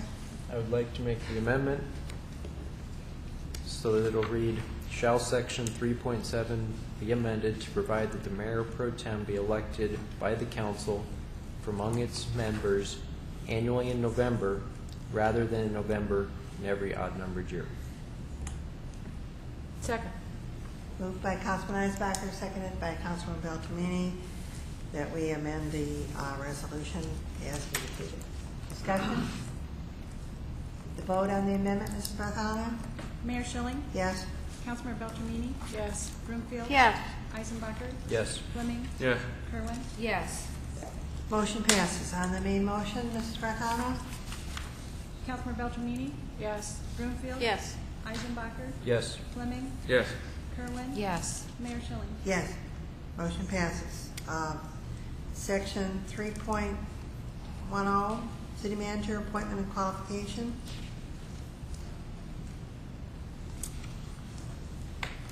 Would someone like to move the resolution? Mayor, I will move. Councilman Eisbacher? I'll move it as printed, and I'll read it for clarity. Resolved that Troy City Council approves as to form the following proposed charter amendment for the November 3rd, 2009 City General Election. A proposal to amend the Troy City Charter, Section 3.10, to amend the residency requirements for the Troy City Manager, which is not enforceable under state law, and replace with statutorily allowable residency requirements. Shall Section 3.10 be amended to delete the requirement that the Troy City Manager reside in the city, parentheses, which is not enforceable under current state law, close parentheses, and to substitute in its place a requirement that the city manager shall reside within 20 miles of the city unless by law the city manager is permitted to reside in a location even more distant from the city. Support. Yes, sir. Yes, no. Moved by Councilman Eisbacher, seconded by Councilwoman Broomfield. Is that correct? That we approve the resolution as printed and read. Discussion? Changes? The vote, Mrs. Bartholomew? Councilmember Broomfield? Yes. Eisenbacher? Yes. Fleming? Yes. Kerwin? Yes. Mayor Schilling? Yes. Councilmember Beltramini? Yes. Motion passes. Section 6.2G, vacancies in elected office. This resolution was sent to the Charter Revision Committee several times. Come back to us now. We're to decide if it goes on the ballot. Oh, and we have a hand. Victor Lenevoff wishes to speak to this item. Good evening, Victor. Good evening. I'd just like to get a clarification. because it says this provision shall be effective for each city official elected at the city election of November 3rd, 2009 and thereafter. That does not include those that are sitting. And if they were sitting at this election 2 years from now and they decide to run for another elected office, the old charter would still be bound, and therefore they would have to resign prior to their term. So wouldn't it be better that this would be effective for those elected and sitting at the time of the Let me November ask 3rd? that right now. Just a clarification. Well, Good wait, in point. case you have another, Mrs. Bloom? Yes, Mayor, thank you. The reason why it is necessary to have it in there is because the charter requires that you cannot shorten nor elongate the term of a sitting member. So that's why, and we did it because of the election consolidation. It was tied to the state law, which would supersede our charter. But otherwise, I saw Councilwoman Beltramini question that, knowing that we did do that in 2005. But again, that was tied directly to the state law, which would allow us to do that in that very unique situation. But otherwise, the charter prohibits us from either lengthening or shortening a term. So, go ahead. Maybe I thought this is about deleting shall resign, about the resignation. So if, for example, if Councilwoman Beltramini 2 years from now wanted to run for mayor, she would have to resign. No, she just has to No, submit the no, letter. she would have to resign. Have to resign. She would have to Just as resign. Martin. Okay. Just like, or Martin too, because, and I think those, let me think who else is, That's it. No, yeah, right, or if Ms. Kerwin wanted to run for mayor, those three people would have to resign. And so if this ballot proposal passes, it still has one more group of people that will be bound by the old one. Okay. And my question is, why can't it include the entire, all sitting members of council Right. be impacted by this? Yes, and that is a good question. Mrs. Blum? In talking with Mr. Elworth, who is with the Attorney General's office, he was very insistent that this language be added. And the reason for that is because all of the sitting members understand what the current charter provisions are. If you're making a change, it should be prospective, and that is the reason for that language. If council wants to change it, if we send it to them, I don't know whether or not it would get approved, but certainly if that's something that you feel strongly about, we can do some further inquiries. But he was adamant that it was prospective only. Is there time to do a change and get it back in time to get it on the ballot? I would defer to Ms. Bartholomew, who is in Mrs. charge. Bartholomew?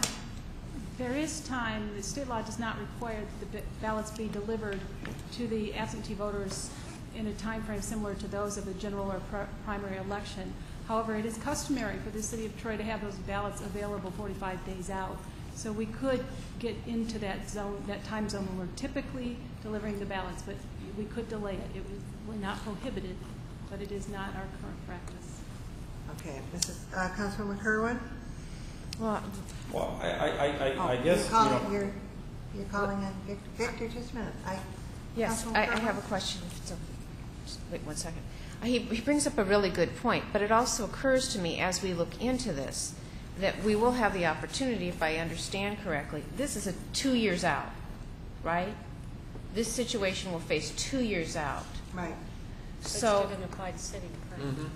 So would it be possible that if we weren't able to get it all squared away now, that it could add on at a general election, say, which we'll have in the meantime? So I don't know if we're in a complete rush. Is that right?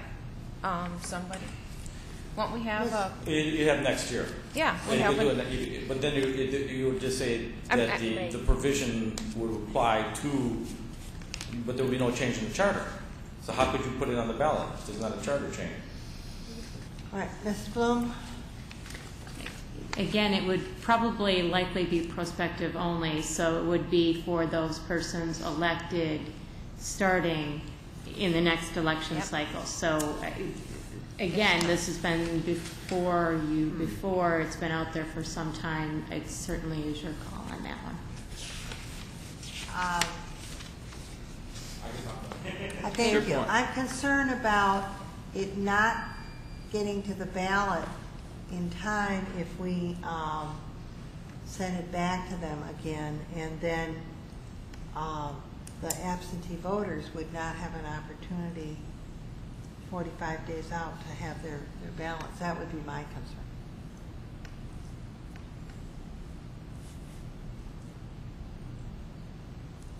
Do you wish to, yes, Councilman Brookfield? Question for our city attorney. There's an election coming up. If someone was reelected, will this apply to the person that is reelected? It would be applicable for each new term. So, yeah, it would be a new term if they're reelected. The problem I do see here, and I like some here would really like to get this thing on the ballot, not wait another election cycle. But we would be getting into, sounds like, sometime into mailing out the absentees. But as just a scenario, we have 3 council members up in 2 years. What if all 3 decide they want to run for mayor? And so they have to resign. And now we only have 4 people left on council. And what if the mayor decides to run for re-election for council? So she has to resign. So now it's down to 3. Wouldn't that be fun? Not to say that that would happen, but I understand the opinion of the Attorney General, but I really think that we might need to just take that, not to go for another election cycle, right, but attempt to push it through, and even if it falls in that window, that 45-day a little bit, I still think we should attempt that. Mrs. Blum? What do you think about that, about the chances of getting it through?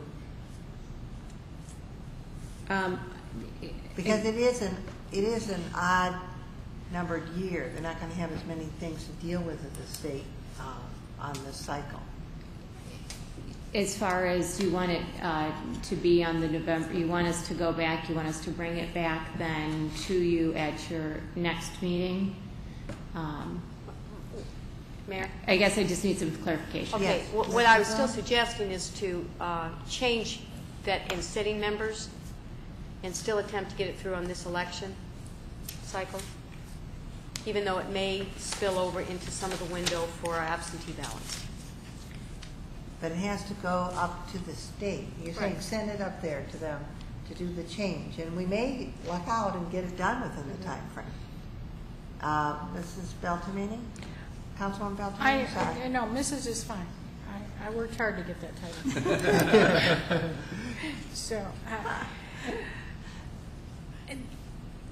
it seems to me that to have this section apply to those of us who are sitting and would not be elected to a seat in the interim, we would have to change either other chapters or other sections of the charter allowing for this to take effect immediately, or in some way word it to take effect immediately and get that by the Attorney General. And quite honestly, when we signed on for this job, we knew what the requirements were. And so I agree with the Attorney General's interpretation of that. The question I have is one of fairness. Because if you have 3 council members, 4 of whom are sitting and may want to run for mayor, and 3 of them have to resign and 1 of them does not, what does that do to this body as it operates in that 120-day window, and to the perception of the public in fairness? So that would be my question. This is fine. I understand the rules under which I serve. Make no mistake about that. I do understand that. But what else would need to be done to create one-time culture of fairness? Councilman Fleming? I'm in the unique position of being the single council person sitting now that this would apply to, meaning that if I'm reelected in November, I would not have to resign if I were to decide to go for mayor. And I'd be the only one. I don't think that's fair. Well, no, because Councilwoman Kerwin could. No, I would be the only one that would not have to resign this council. Now, there are two other people that, I don't know how many are going to run. Anybody could run, but based on what limited knowledge I have now.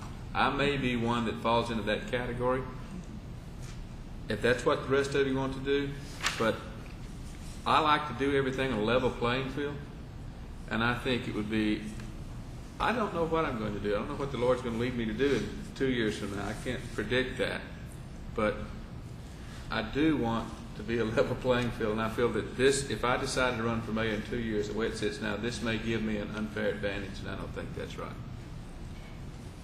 You could resign. I think the I discussion. could resign anyway, but I wouldn't have to. The discussion is, Mrs. Bloom, to try to get it through the state if we can in time for the window and see.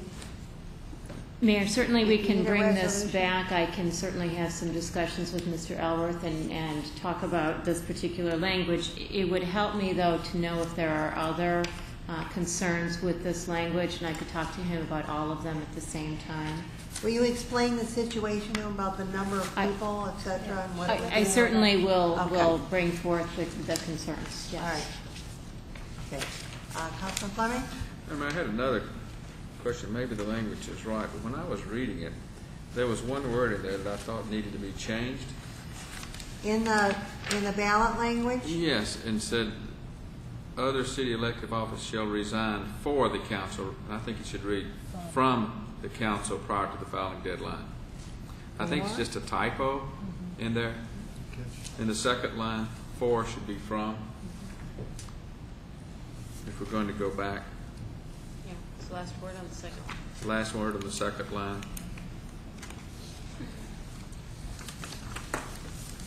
Shall resign.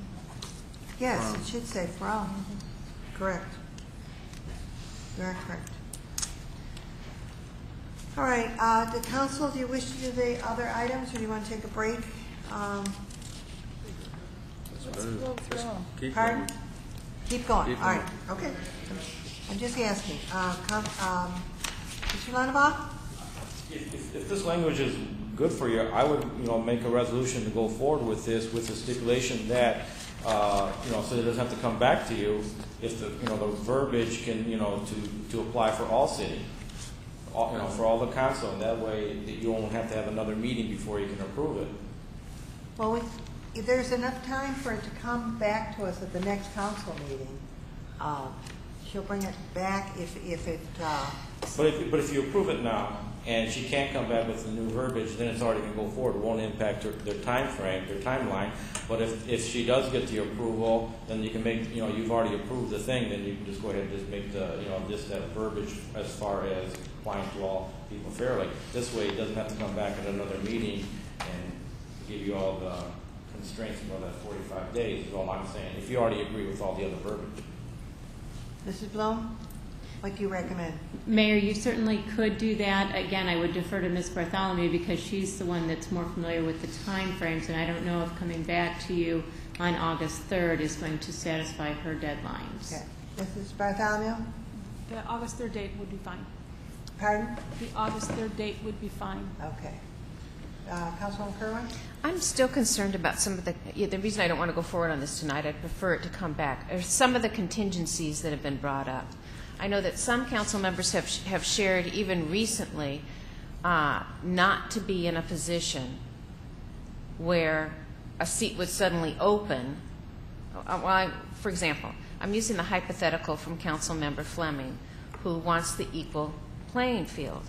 However, then there's a new seat open that wasn't anticipated to be open, and then how do the people, there was a will from this body that the people would be filling that kind of a position.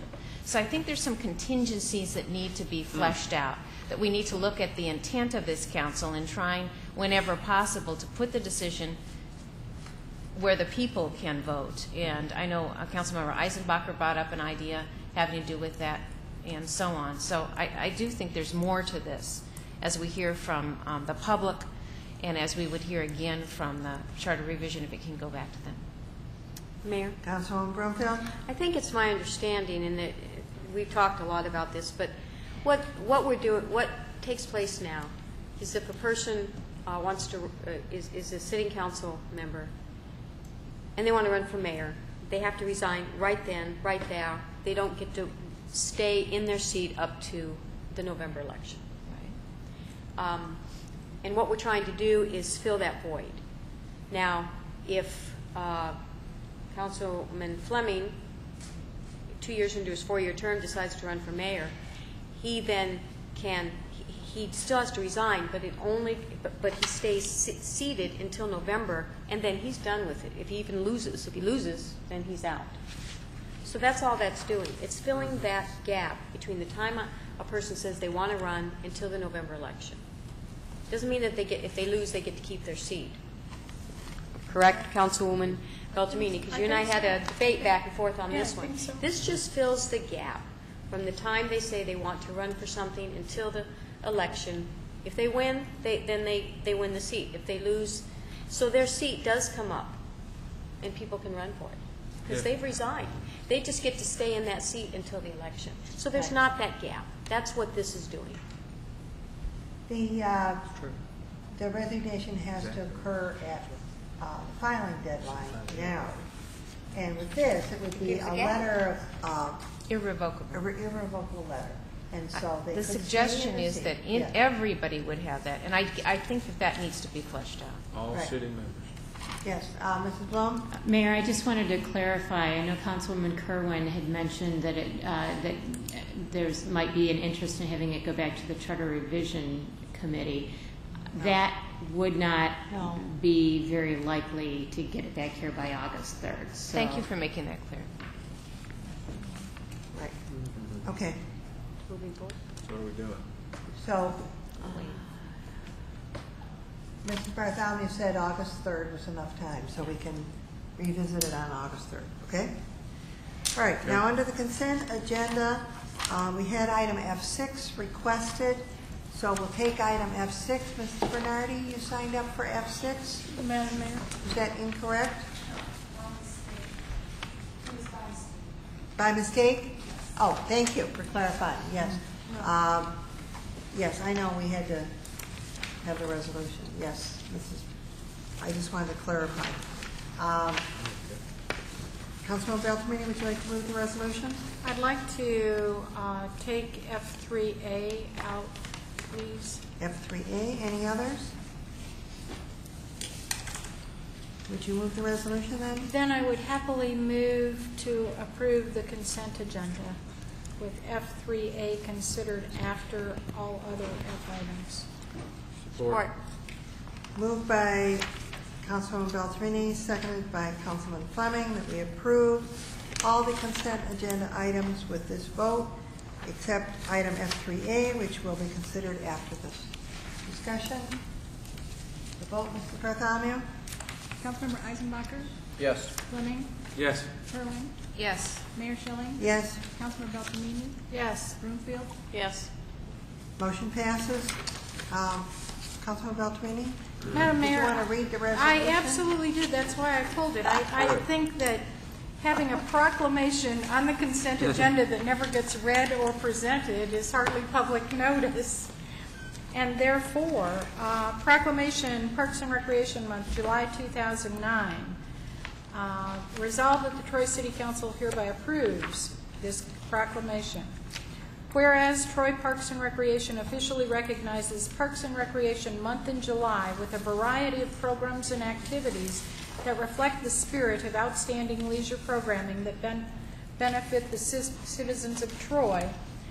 And whereas Troy Parks and Recreation invites all citizens to celebrate Parks and Recreation Month by participating in a variety of fun summer programs for the entire family.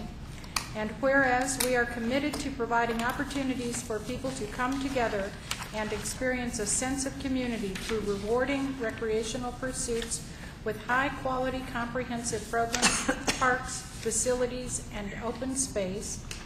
And whereas our 14 developed and 12 undeveloped parks and 6 special facilities serve to offer exercise, sports, and special event activities, relaxation, and leisure pursuits for all interests.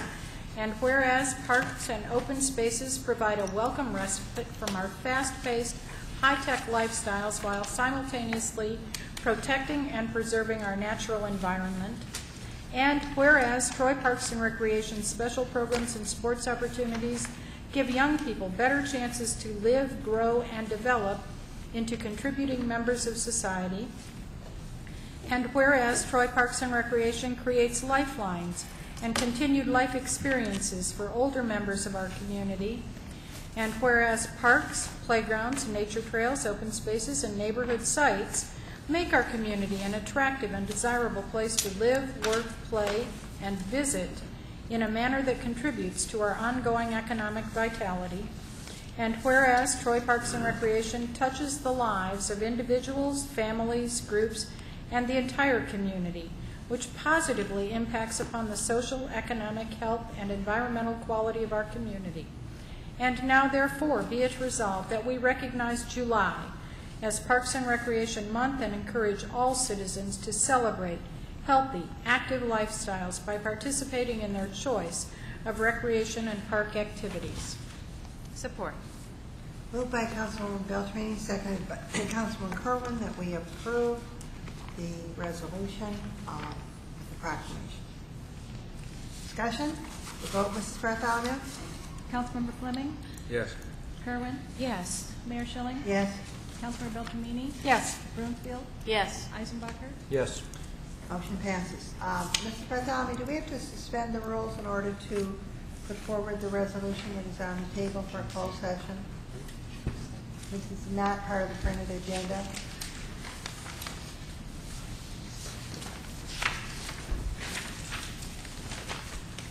Yes, you do. Okay.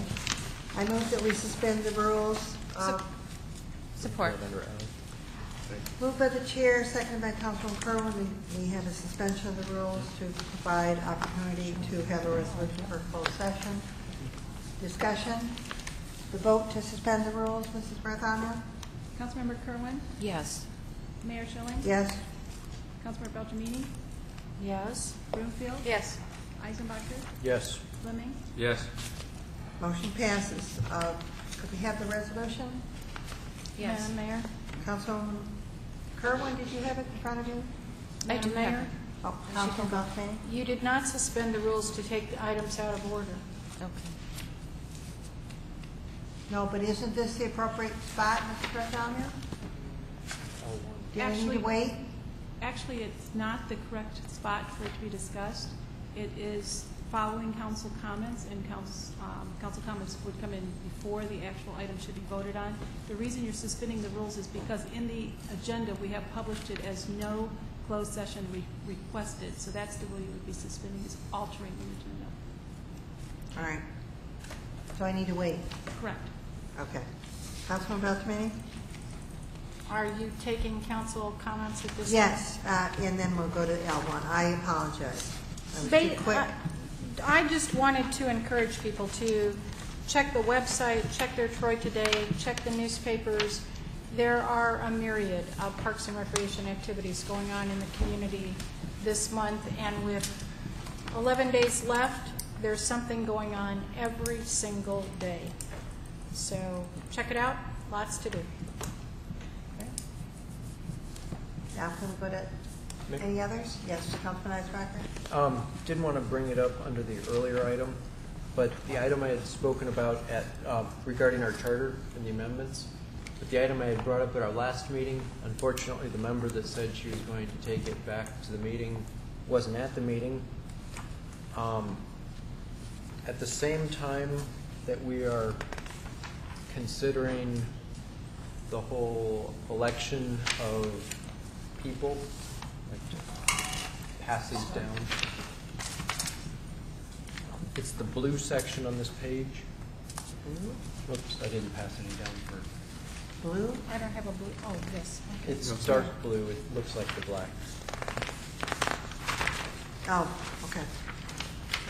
So it's the third paragraph down. Unfortunately, it's not in our agenda packet for the sake of the audience. I will read it. This has to do with if a council member, in the example I used at our last meeting, is if a council member finds out far enough in advance of an election that they won't be able to continue in office, such as due to transfer of their job out of town or out of state, or any other extenuating circumstances, it would propose to add a new section H under 6.2. Any member of City Council whose term is not expiring at the next general city election may file an irrevocable letter of resignation which shall be effective after the next general city election and 150th day prior to the council member's original expiration of term to allow for the vacancy created by the resignation to be placed on the next general city election ballot. Such letter of resignation must be filed with the city clerk no later than 4 p.m. on the 120th day prior to the next general city election. The term of the office will be the unexpired portion of the resigning council member's term. The intention is that if there's time, it can be put on the ballot, because right now the only way to have it on the ballot would be for council to take action to put it on the ballot, where council has within their purview to fill any vacant spots. And that's the sections that are highlighted here. Mayor? It has not gone to the Charter Revision Yes. Committee for discussion. Yes, that's what I would like to see happen along with the other item. The other item is not going back Oh. to Charter Revision. I thought we That's just going, Okay. no, it's just going to ask, Mrs. Bloom is going to find out if we can have that with the wording so that about the sitting council members go, and then it had to go to the ballot. This would have to go to the Charter Revision Committee, and there wouldn't be enough time to get this on this ballot. That's right. I know you had it, Mhm. and you asked, and you spoke to the member, but then she wasn't there because they met during the didn't take day, it. and she could only in the evening. So, yes, Councilwoman Kerwin, did you No, I would ask for the floor? I would certainly support it going. I still think it needs to go through the process. It should go to Charter Revision Committee. So thank you for the work on this, but I don't Okay. think that it can land on the ballot this week. If that's the consensus of the council, I'd like to make a resolution to forward this, but first we need to suspend our rules, of course, if there's no objections. Do we have to suspend them again, Yes. Mrs. Bloom? Mrs. Bartholomew?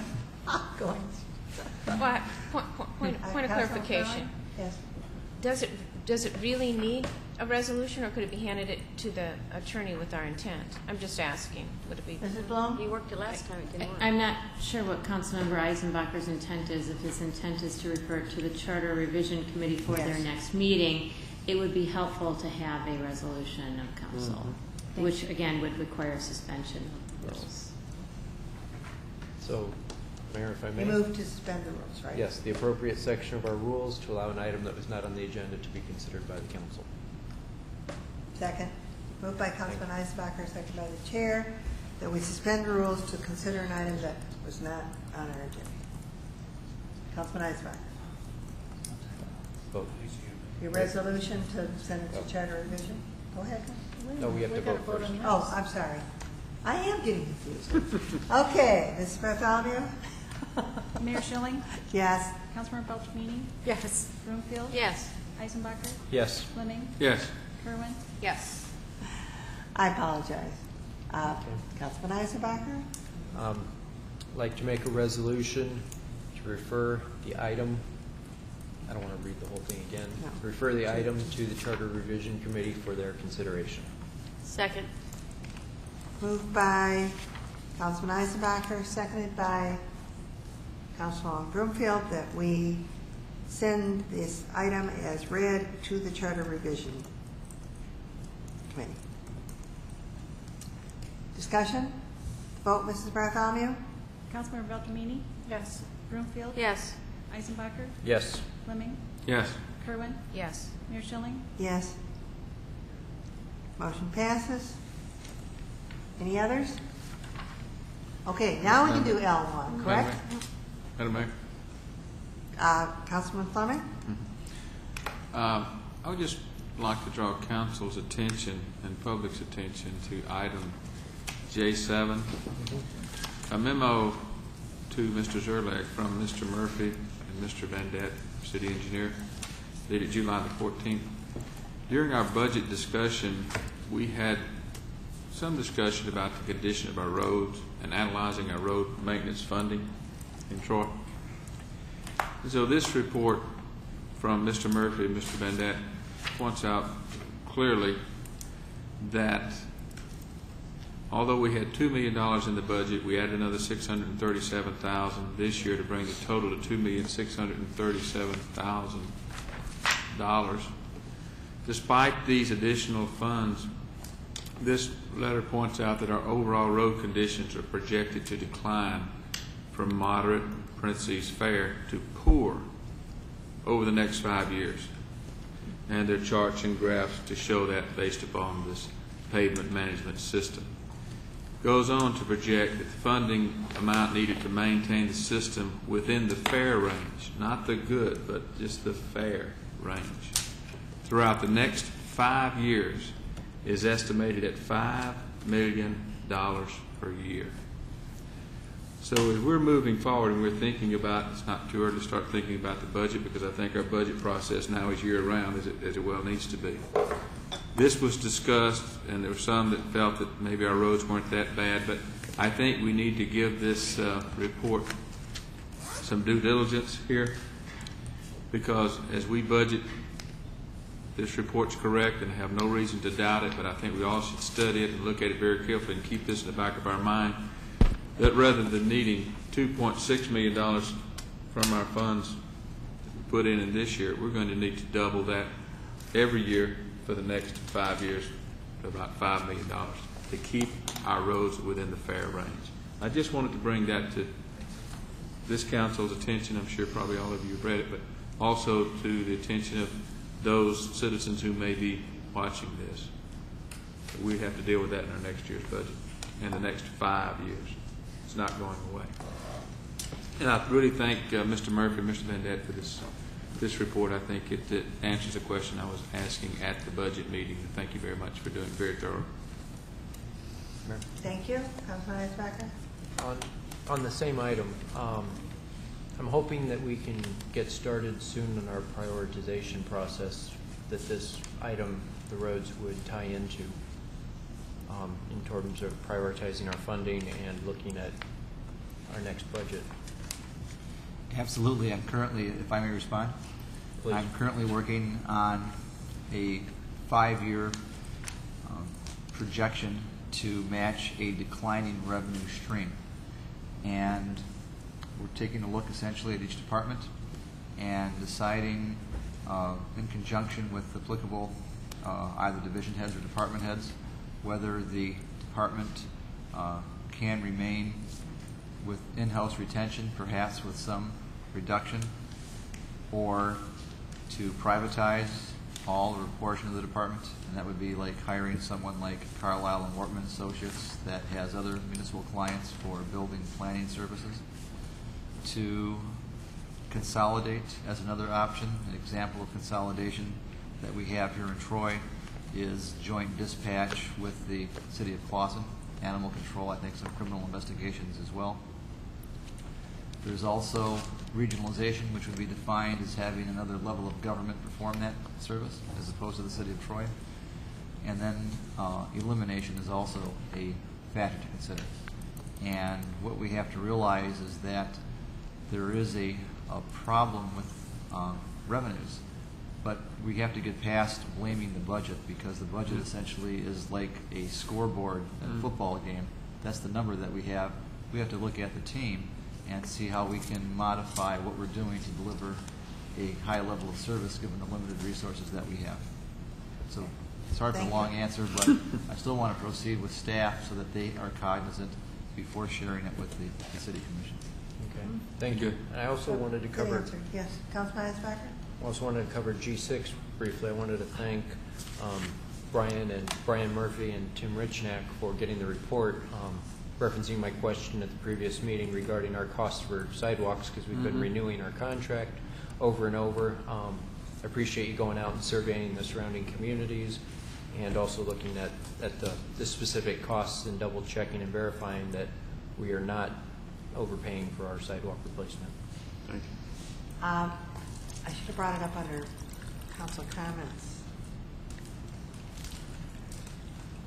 We're still there. And I wish to commend Brian Murphy for his work on the transit center and his pursuance of funds for that, because we were told as of last week that Congressman Peters informed us that the U.S. House Appropriations Committee approved $1.3 million for the transit center, and it's going to the full House. He anticipates that it will pass.